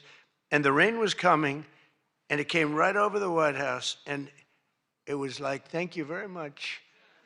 It went like this. And other areas were drenched a few miles away. We didn't have a drop of rain. And it was absolutely one of the most incredible things anybody's ever seen. People said it's one of the most incredible nights of their lives. So just remember, before I came along, if you wanted to see someone lose consciousness on the south lawn of the White House, all you had to do is ask Joe Biden a question. Remember that. Oh, you think I'm kidding. But the big fight was such an amazing success that tonight I'm pleased to announce that we're going to host an even bigger one right in front of the White House. Every Friday night, every Saturday night, we're going to have fights in front of the White House. But we do have something coming and I'm only kidding. You know, the one thing about the press that I learned, don't be sarcastic. Because I'm a very sarcastic person, and I get sarcastic, and most people know that, but you have some bad people that will write it exactly like I say it. And I said I was only kidding. But we are going to have Indy 500. Roger Penske's coming in mid-August, and they're going to have it all throughout Washington, the greatest cars, the greatest drivers in the world. And that's going to be something. Already they have over 350,000 people signed up, going down Pennsylvania Avenue, around the Capitol. And Roger, who's incredible, he won the Indianapolis 500 20 times. Think of it. Germany, Japan, all these countries, they spend billions and billions of dollars trying to win the Indy 500. And Roger wins it. He literally won it 20 times. On the 18th time, I said, you know, that's amazing. I'm going to give him the Presidential Medal of Freedom. And I had him up. And then he won it 2 times after that. The guy's amazing. And he lost the last one by about 6 inches, if anybody watched it. So they're coming here, and it's going to be something really exciting. We have unbelievable events. It's an unbelievable country. And on July 4th, we were over at the mall, and It was raining. It was supposed to be really bad again. And we had 450,000 people show up, and that's a light number. And I was told, sir, we're going to have to cancel the event. This was not good. And it was drizzling a little bit, not raining very hard. And people are calling me, friends of mine were calling me. And I got a call from Brett Baer. Brett Baer said, it's not raining. I said, where are you? I'm standing at the mall, and I'm waiting to go in the White House. Then others called up. They said the same thing. And I said, you know, this is terrible. But there was lightning. Not big lightning, but you don't have to have big lightning. It takes just a little bit to do some big damage. So they said, everybody must leave. 450,000 people were forced to leave, and they left. And then I said to myself, I said, let me call up and find out what the hell's going on. And I called up and I spoke to a brilliant young man. He said, don't worry about it, sir. We can do it in a couple of weeks. I said, you can't do it in a couple of weeks. This is the 250th birthday. In 2 weeks, what are we going to do? Say, let's go? We're going to have a redo? No. I said, I'll speak if I have to speak at 3 o'clock in the morning, 2 o'clock, 1 o'clock. I don't care. Call them all back. They're all gone. 450,000. And most of them were in cars or heading back to Texas. And it was sad. And we said the show must go on. Very much like here, we said the same term, right? The show, it's a great term. It's true in life. The show has to go on. The show must go on. And I said, the show must go on. I put it out on Truth. The show must go on. And we had probably, Peter, 150,000 people come back up higher. Maybe, thank you. Let's stand up, Peter. Tell them. More, right? It might have been more, but it was amazing. It was just an amazing crowd. And actually worked out better, a little like this. It worked out better than if we had done it at the normal 7 o'clock, 8 o'clock time. It was incredible. We started speaking at 11 o'clock in the evening, but tremendous numbers of people. Thousands and thousands came roaring back, and it was a great evening. And it was a celebration. And we didn't do it the following day, and we didn't do it 2 weeks later. We did it when we were supposed to do it. It was a fantastic celebration. But I can exclusively reveal to you this evening that for the heaviest of the heavyweights, we will have sloppy Chris Christie, one of the sloppiest human beings you'll ever meet, fighting, I would say, I could mention the governor of Chicago, but I'm going to mention instead Jerry Nadler. And they're fighting for a big piece of cheesecake, big fat piece of cheesecake. Who the hell wrote that line? But it is true. And then you have a Congresswoman, Alexandria Ocasio-Cortez, AOC plus 3. That's her 3 friends, right? AOC plus 3, and I watched her give that answer when she was over in Europe. It was not a good answer. If I ever gave that answer, I would be out of politics. Remember, you cannot have a 19-second wait time to answer really a very quite simple question. But we'll then have a rematch against an extreme, simple question on a foreign policy from Munich Security Conference. It was a big security conference, and this was our first time up in terms of that. And we had a sort of little preview, and then Anderson Cooper is going to fight Lawrence O'Donnell. I'm not a fan of Lawrence O'Donnell. I like Anderson, actually, because he's covered me well for many years. Then he went bad as soon as I went for politics. But for years, he loved interviewing. I did so many interviews with him, and he was great. But, you know, he's got a little different persuasion than me in many ways, actually. And Lawrence O'Donnell, never liked him, never thought he had any talent. But he's still making a living, so I can't knock it. But we had a contest for who had the lowest ratings and the lowest IQ on television. And that was actually Don Lemon, I think. You know, when I said that he's the dumbest man on television, I said, you know, when you say some things, you never make a comeback. It's not like, oh, gee, hey, Don, let's have dinner some night. But I know what I'm saying. And then you have Bette Midler and Jane Fonda actually held a concert to protest the first UFC fight. They didn't want to see the fight. And very few people want. They held an event. Like 3 people showed up. And given the choice between seeing some of the really beat-up faces of the UFC, almost everyone chose the people in the UFC. It was between the 2 of them of the UFC. And what about Bruce Springsteen? What the hell happened to that guy? He looks like hell. I don't care what anyone says. I'm not supposed to say. I'm sure he doesn't like the way I look, but I don't look so bad. But at a recent concert, Bruce, all he did was talk politics. He ought to run for office. That'd be interesting. But all he talked about, he made 4 political speeches in his 3-hour show. The tour has been renamed Bored in the USA. And his new song was so bad that Chris Christie, who's like a fan, you know, he goes out and tells everybody how he hates Chris Christie. Keep that guy out of my... And I see Chris Christie there again, high-fiving Bruce Springsteen in the aisle. And Bruce Springsteen saw him and didn't even lift his hand up. And I just wanted, because I used to be friendly with Chris. Chris, when somebody doesn't like you, write them off. Forget it. You got billions of people in the world. You don't have to make a jerk out of yourself. But usually a comedian hosts this dinner. And I think we sort of changed it. Tonight we're going to have somebody who I think is really spectacular. But I've watched comedians get up for the dinner because I have been here actually quite a few times. People don't realize. And there's one time in particular when Barack Hussein Obama hosted it. Do you know who that is? And he hit me hard. But actually he hit me with respect. I was sitting with Melania at a table. And you had Brooklyn Decker, supermodel, at a table right next to her. And I really always will like her. She's married to a great tennis player, Andy. And she was at the table, not at my table. And I have watched this clip thousands of times. They keep playing it because they think that was the evening I decided to run for president. It was not. In fact, I loved the evening. I looked at my wife. I said, can you believe it? All these people, that's all they're doing is talking about me. I love this dinner. It's true. And Obama was nice. You know, it's amazing how things work out. He actually showed a picture of the White House with a big Trump on top, like I put a sign. And you know, I'm sort of doing that when you think about it, right? I mean, he wasn't really wrong. But no, he was respectful. He was good. But it had nothing to do. It had nothing to do. I just decided that I wanted to make America great again. This had nothing to do with that dinner. I've gotten so many... Yeah, I've gotten so many calls, and for years they've been saying, was that the moment you decided to run? Really, no.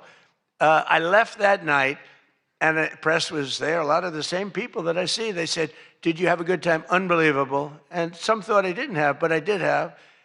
And I always remember, though, Brooklyn. She was so angry. She was much angrier than me. She was angry. She thought they were mocking me. And they really weren't. It was just one of those things. And I had a great time. But I left, and I sort of thought, I was there 3 or 4 times before that, but I sort of thought, wow, that dinner is really something special. And then I ran. I got elected. I thought the press treated me very, very unfairly. And I don't know. I think I made the right decision because you hate to go where maybe you're not wanted, but they did want me. They wanted me for ratings, and they wanted me for other reasons, but not for love. And I said, you know, I'm not going to go. First time that ever happened, I think. Was that the first time? Just about. Presidents always came. And I didn't go for 4 years because I got treated terribly by the press. In my opinion, unfairly. I know unfairly because I know the facts, but I got treated unfairly. I didn't go. And this year I was called by your president and your chairman and all of the people, and they said, we'd like to do it. And I said, you know what, with time goes by, time passes, and you sort of look at life a little bit differently. I said, let's do it. And I didn't know it was going to turn out the way it did. It turned out to be the biggest event in the history of your day. That was by far the biggest, right? For all the wrong reasons. But as I said before, a lot was learned from that evening. So much having to do with so many different things, including security. But it's an honor to do it. This is my first. I mean, I've been to it numerous times, but as president, I haven't been here. And I'm glad. And they said, would you do it next year? I said, I will be back next year. Now, if you get really, really nasty, maybe not. I don't know. But we're going to be back next year. And well, Jackie will treat me very badly. But this year, the association decided not to have a comedian, so they considered using Jimmy Kimmel, Jimmy Fallon. These guys, they're terrible. They're terrible. Stephen Colbert. These are people without talent. They get a lot. They have talent. You know who has talent? Their agent, getting them the money they get. They have no talent. But they are not comedians. They're not funny people. They're angry people. They're sick people.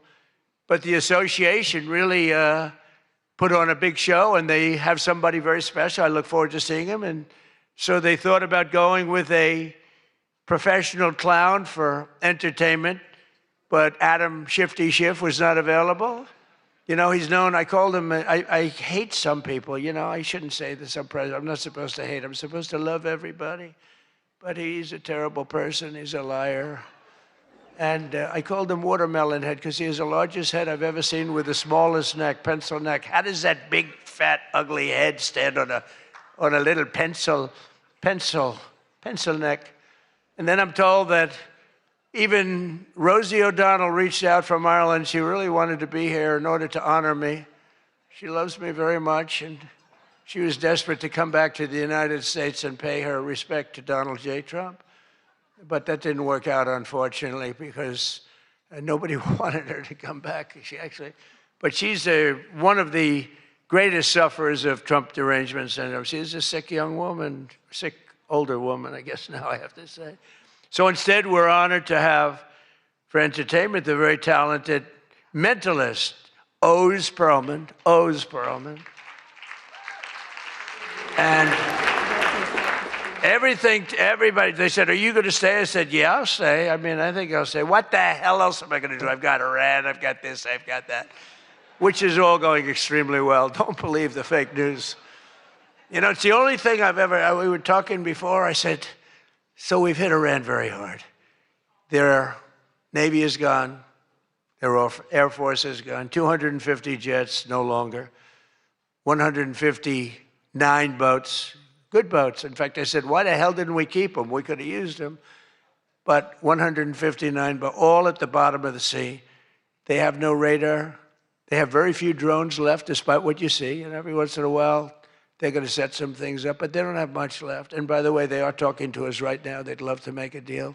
I don't think they're ready to. I don't think it's time yet, but I'm willing to listen.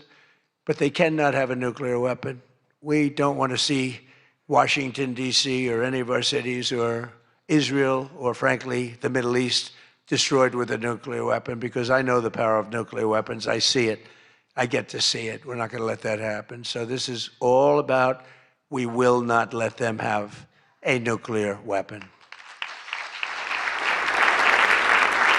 And they would use it. They would use it if they had it. But Oz, I do have one question about what happened that time, because he was there. How the hell did you not see that coming? He sees everything. He sees everything. He's telling me about your grandmother and your this. Why the hell didn't you? We got to ask him that question when he gets up here. Why didn't he see that coming? But of course, this evening, it's really all about the fake news media and your handling of prizes, and writing and producing and performing made-up stories like the Academy Awards. You know, Academy Awards used to be the epitome of ratings. Outside of the Super Bowl, it got the second most ratings. Now it's down in the dumps. Nobody wants to watch it anymore because they took on Trump. They hit me all night long. They hit me.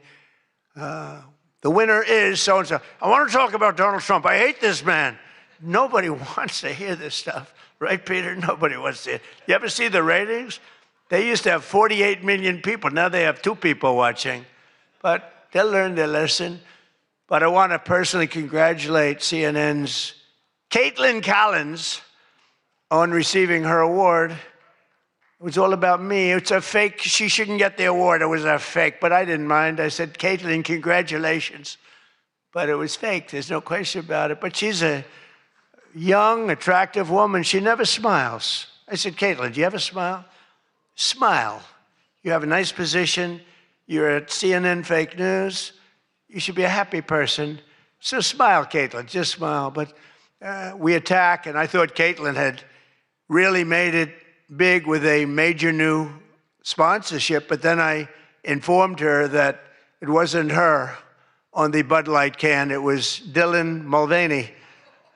And Dylan Mulvaney cost Bud Light $35 billion in market cap. That was the worst commercial ever made, by the way, for those few people that want to hear that. Most people don't care, but I would. I wouldn't want to hire Dylan anytime soon. Think of it, they hired Dylan Mulvaney, and their market cap has gone down by $35 billion. Who wrote that commercial? And then you have writer Josh Dorsey. He also received, he's been killing me for years. No, he's been, and yet tonight he shakes my hand, he hugs me, everything nice. He kills me.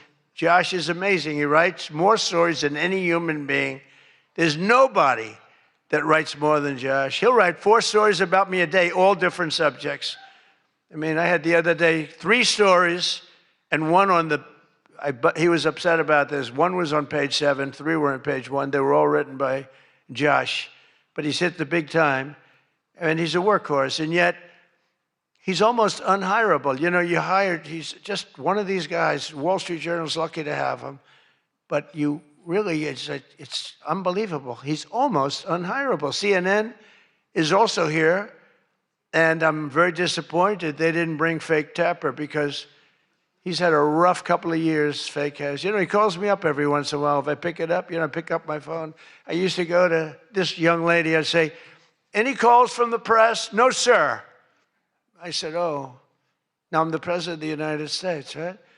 I'd say to Stephen Chung, is Stephen here someplace? Where's Stephen? He's one of the toughest human beings I've ever met. Don't ever wrestle Stephen, you'll be in big trouble.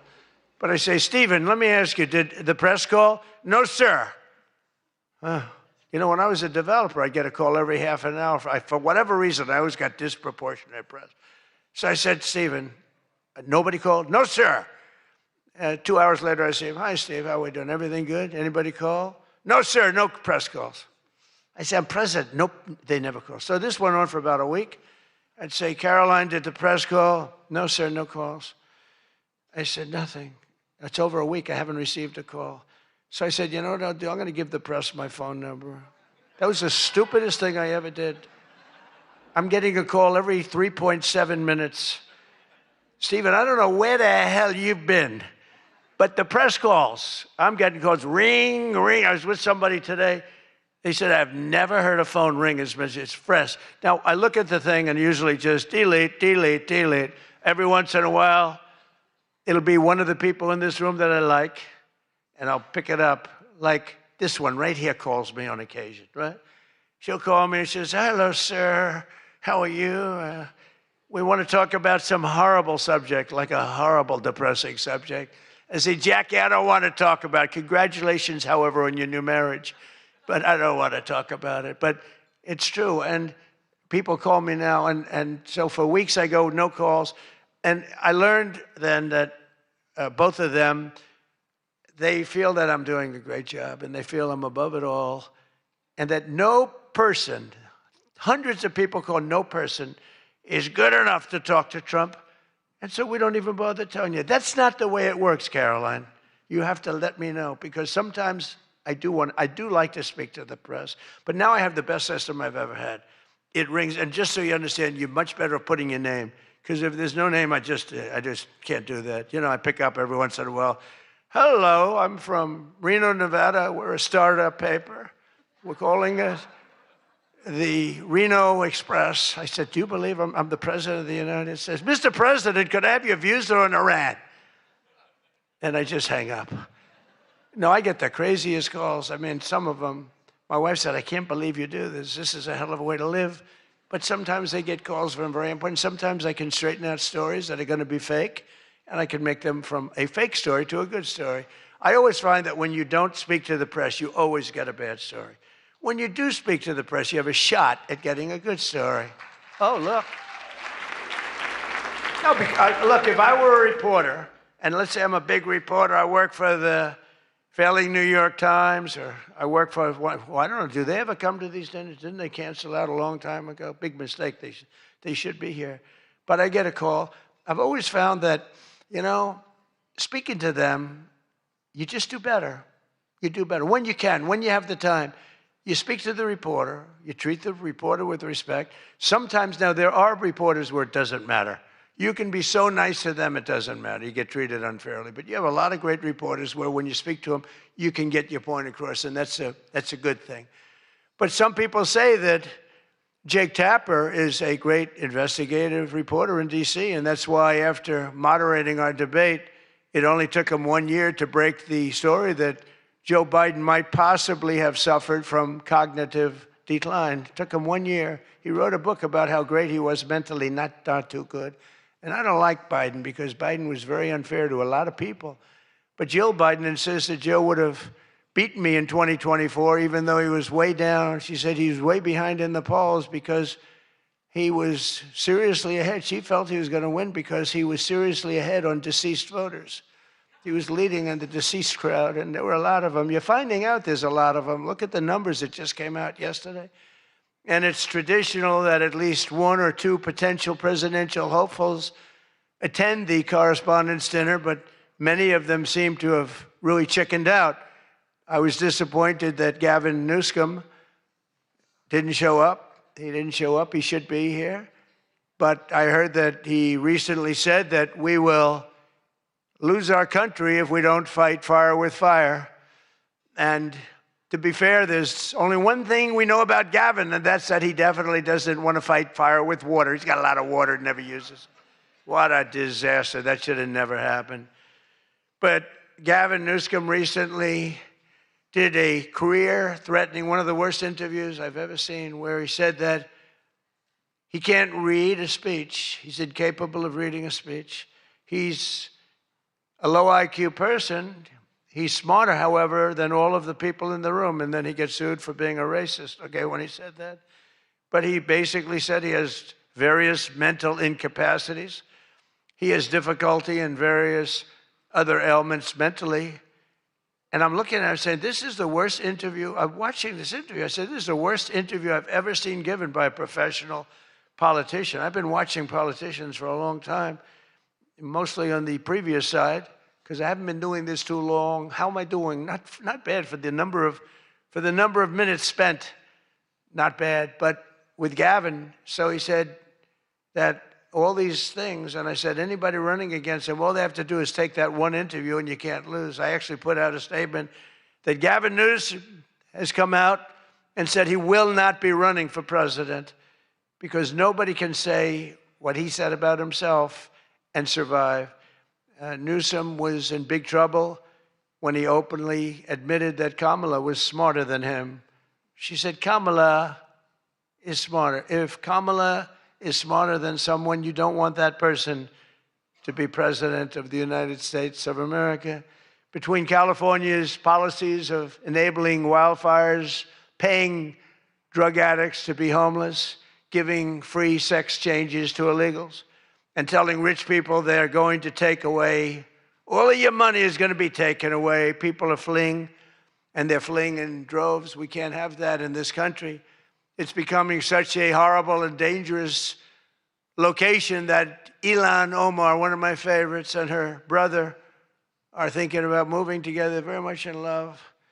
A video has surfaced recently of Ilhan giving a speech referring to World War II as World War XI. And they asked her about that. She thought she got it right. But I'm not surprised because she's a low IQ person. And she's also a very dishonest person. And she ought to get the hell out of our country. She shouldn't be here. She shouldn't be in our country. She also calls her brother husband number one. Omar is reportedly being investigated for fraud. She revised her net worth. I was shocked to see that she was worth much more than $30 million. And then when the press got on her, she revised it slightly downward to less than 18,000. So she went from much more than 30 million to 18,000. And I know Democrats, and the word Democrat is something that's come into fashion. I changed the E with a U, and most people don't know that dumb has a B, so we don't have to worry about that. It's very quiet. I thought it was quite good, but I haven't gotten much credit for that. Fake news, good. Pocahontas, good. I won't say Lion Ted because he's on my side. I don't talk about past conquests, but we have a lot of them. I won't talk about them. They got a whole table full of Republicans there. They're saying, no, don't mention my frickin' name, will you please? But we've had a lot of good names. But the Democrats are there to destroy wealth, and honestly, they've gone absolutely crazy. Gavin Newsom's not only a man who really wants to run for president. He's doing a bad job running a state. You can't have somebody like a J.B. Pritzker, who I understand is not present, sadly, but, some people say, never use the fat word. And I don't. I would never call anybody fat. I have my own problems, It's not like I'm perfect. Sir, in the back, don't call him a fat pig, okay? I'm sticking up for him. Don't call him you. You can't do that, sir. You can't call J.B. Pritzker a fat pig, please. All right? Thank you very much. I appreciate it. Everyone's trying to figure out, who is that guy? Does he exist? But the nice part is when you do that, the press can't get you, because I'm defending a man who obviously has a problem. Actually, he's lost a lot of weight. I saw him recently. He lost quite a bit of weight. I don't know what the hell. He's got no chance, believe me. Anything he does, the family threw him out of the business. A number of other potential Democrat contenders sadly refused to show up tonight. We invited Elizabeth Pocahontas Warren. She's referred to Pocahontas because, in fact, I had to apologize. People came up and they said, we want you to apologize to Elizabeth Warren for calling her Pocahontas. And I ended up apologizing to the real Pocahontas. But Elizabeth Warren was supposedly of Indian heritage. And then she took the test and she only had 1,024th Native American. And I said, you know what? I think I'm more of an Indian than she is. So this is what we have to deal with. But Senator Warren did not accept our invitation to debate. I wanted to debate her on various and sundry things, and she decided not to do it. And I decided to bury the hatchet. It doesn't matter. And well, I'm not going to say this next one. Do you want to hear this one? How bad? She wasn't high up on her totem pole. Who the hell wrote that? No, she's bad news. I wanted to make sure that Jack Smith, deranged Jack Smith, remember he went after me for about 2 years? How did he do? Not too good. I'm in the White House and he's not doing as well. I was going to say he's in a different kind of a house, but he's a deranged human being. He's a bad prosecutor. Prosecutors are very important. A great prosecutor, a fair prosecutor, but that's the great prosecutors, the ones that are fair. They're very important to a country, but this guy was a deranged lunatic. Saw his invitation tonight. He was invited because, but I put it in a private text to Chuck Grassley. And Chuck saw him and he did a certain thing. And then one man that we had who should be here, he turned Palestinian. This was a man who was 100% for Israel. 100%. Chuck Schumer, crying Chuck. Remember he cried at the airport over illegal immigrants. They were the fakest tears. There were people throwing water in his face. But now he's a proud, very proud Palestinian. In fact, I'm going to send him a beautiful Palestinian outfit tomorrow so he can greet Bibi Netanyahu when he comes to town next week, along with the mayor, who I'm sure would love to meet Bibi. They're not treating Bibi too well, but Chuck wanted to join us tonight, but he didn't want to be violating many parts of the Palestinian rules, regulations, and certainly he didn't want to violate Sharia law, his new founding. And all joking aside, I do think we need term limits in Congress. I think term limits are very important because I see what's happening. I see what's happening. The other day, a senator I knew got a text, a great guy, from his wife. And she said, when you get home, I want to have you immediately come up the stairs and make love to me. And he said, I can't do both. You know what? In other words, can't go up the stairs and make love. Does anybody get that? Well, I thought that was actually pretty good. That was actually the only thing I thought was good in this whole frickin' stupid speech that they wrote. That was the only good one, and that went down with not exactly great laughter. I think, in other words, you can't go up the stairs and make love, too, So we're looking for term limits. Does anybody understand this stuff? But I really do wonder whether the Democrats are trying to lose the midterms. In Maine, they nominated a guy with a Nazi tattoo. But don't worry, Democrats. Word is that Plattner's replacement, he throws bottles at women. This guy throws bottles. This guy's another lunatic, by the way. Although I think Plattner might have done surprisingly well, because we're in the age of Trump. Call it what you want. People can do well today. Plattner, I don't know. But, you know, people don't have the guts to stick it out, but it looked like he was guilty of a lot of stuff. He certainly didn't defend himself very well. In Texas, the Democrats are running a candidate named James Telefrico, who hates guns, hates oil, hates sex, hates women, and who said he is, quote, a Christian who hates Christianity. Other than that, I think his platform is quite good. And that means that he's not going to do very well against Ken Paxton, who hopefully in Texas is going to win. But Telefrico, he's Alfred. You know what he looks like to me? Alfred E. Newman. Do you remember Alfred E. Newman, Mad Magazine? I said, that guy is Alfred E. Newman. Can't imagine he'd win. Well, I have all of the press here in one place. I have to say that we're having an amazing load of accomplishments that the media never talks about. For example, under my administration, a once feared and powerful regime that relentlessly attacked America has finally been toppled. Their former leaders have been removed, and they're now being run by a gay dictator facing internal divisions. But I, for one, wish Barry Weiss all the best at CBS News. She's a wonderful woman. Most of the press lives here in Washington, D.C., and you should be thankful for me for what my administration and I have done to make our nation's capital, which was one of the most dangerous and unsafe cities anywhere in the world, one of the safest cities in the United States. Crime is down 88%, and our capital is shining again with 62 monuments, statues, water fountains looking more beautiful. The graffiti's all gone. The tents are all moved out of the parks. The fences are all done. Our capital looks like it's really in good shape. And people coming here, people in the White House, they work in the White House, they all say, young women, young guys walk up, they say, thank you, sir. 2 years ago, we lived in a dangerous city. We lived in a city where 150 people were killed a year.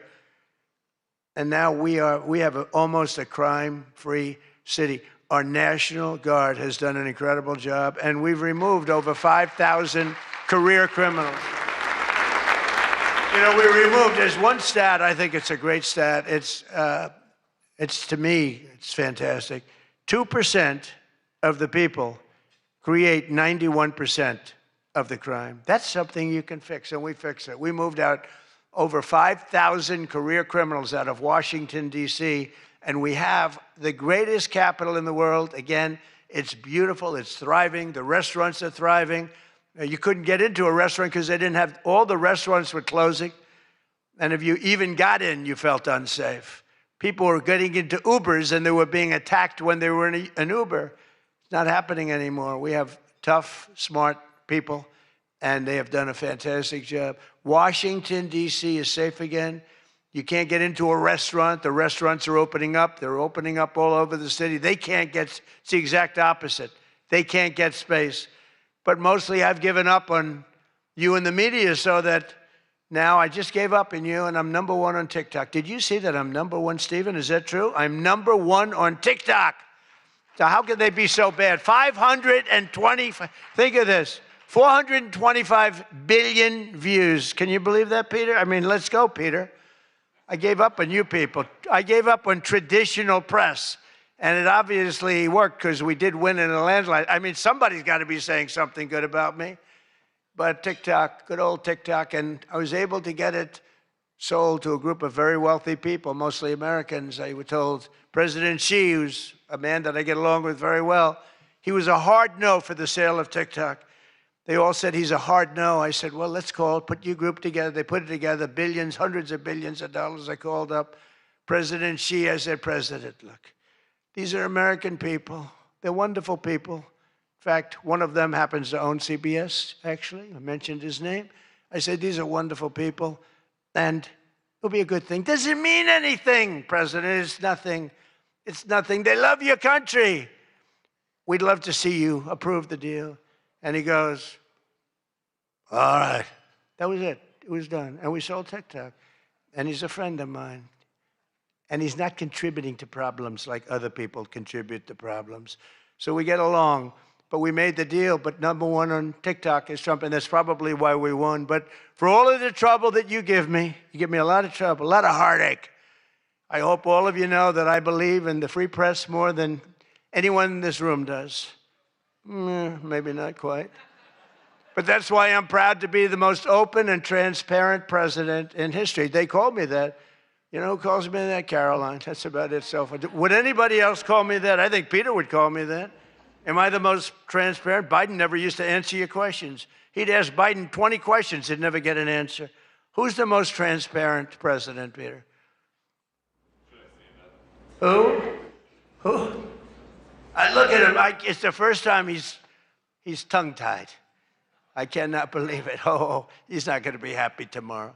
But you people have no idea how lucky you are. When I'm gone, you're all going to be broke. Your business model is going to be finished. No, it's true. When I'm not around, you're going to be broke. There's not going to be anybody to report on. Nobody gives a damn about anybody else. The New York Times the other day had 5 stories about me. You know, before I got into politics, in my whole life, I had 7 front-page stories. This is years of success. I think 6 were good, 1 was bad.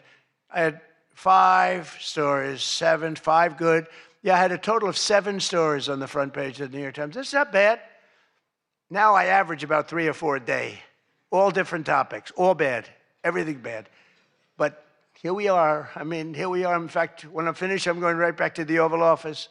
So I have to be doing okay. But we are all doing good together. That's why tonight, to show just how much I care about the press, and I want to save your ratings, I'm pleased to announce my intention to, and this is somewhat of a scoop, my intention to run for a 4th term as President of the United States. I will be doing that. I will be having an official, in fact, I think I have, I won 3 times. Now I'm going to do it again. Thank you. I'm going to do it. Should be easy. I'm getting very good at running for president. No, I won 3 times, did very well the 2nd time, by the way. It's a rigged election, but we don't have to talk about it. You know, it's interesting, when you come back and you do a good job like we did, and you don't care about it so much, but we do have to tighten up these elections because they really are in seriously bad shape. But on a serious note, I want to say once again, I just want to thank you all. It's been an interesting evening. I didn't really know what to expect, and it's far worse than I actually thought, but if you want to know that. But I didn't know exactly what to expect, and I've made a lot of friends tonight. I've made a lot of good friends tonight, probably made some enemies also, but it's been an experience that is something that we've all shared together, because we're all in this room tonight because most of us went through a period of trauma from just a short while ago. And, you know, some people said they wanted to come, but they were afraid to come, and you people weren't afraid to come. There were a lot of people that said, Jackie, they don't really, you know, they didn't have the courage to come. And we don't want that to happen. And I'm sure it's not going to happen. We're going to do things. Again, I want to thank our law enforcement, keeps us safe. All law enforcement.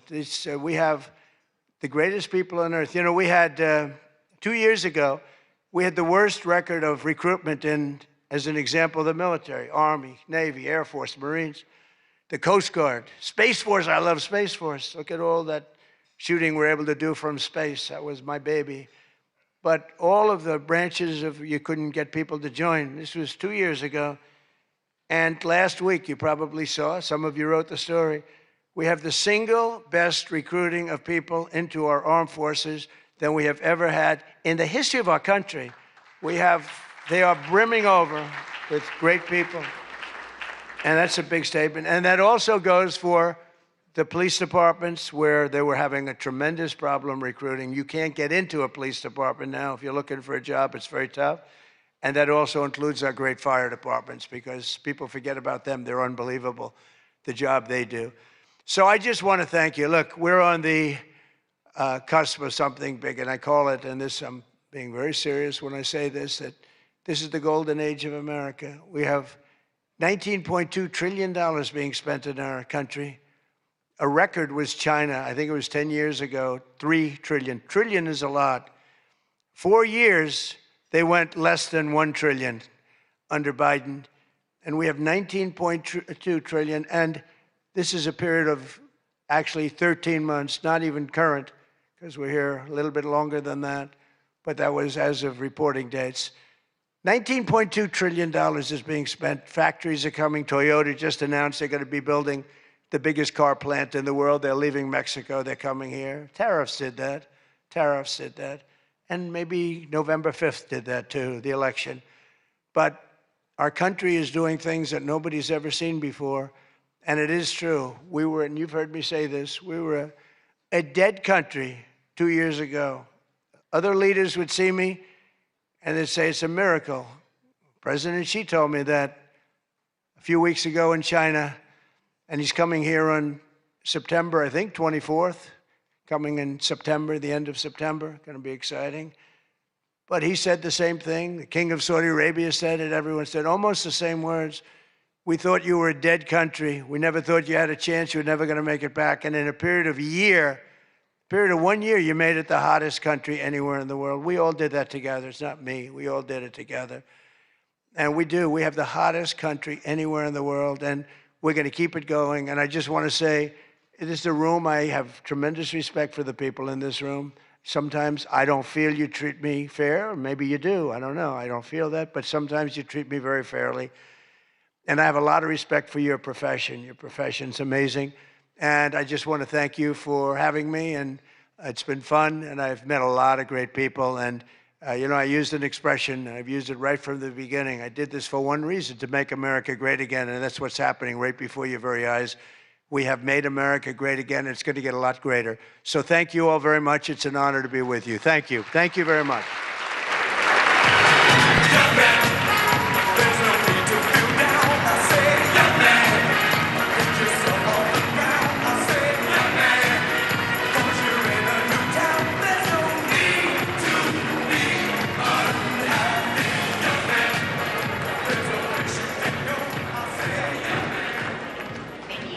President Trump. People asked me for several months, how long is he going to speak? And I said, you're White House correspondents. So you should know, and thank you, President Trump.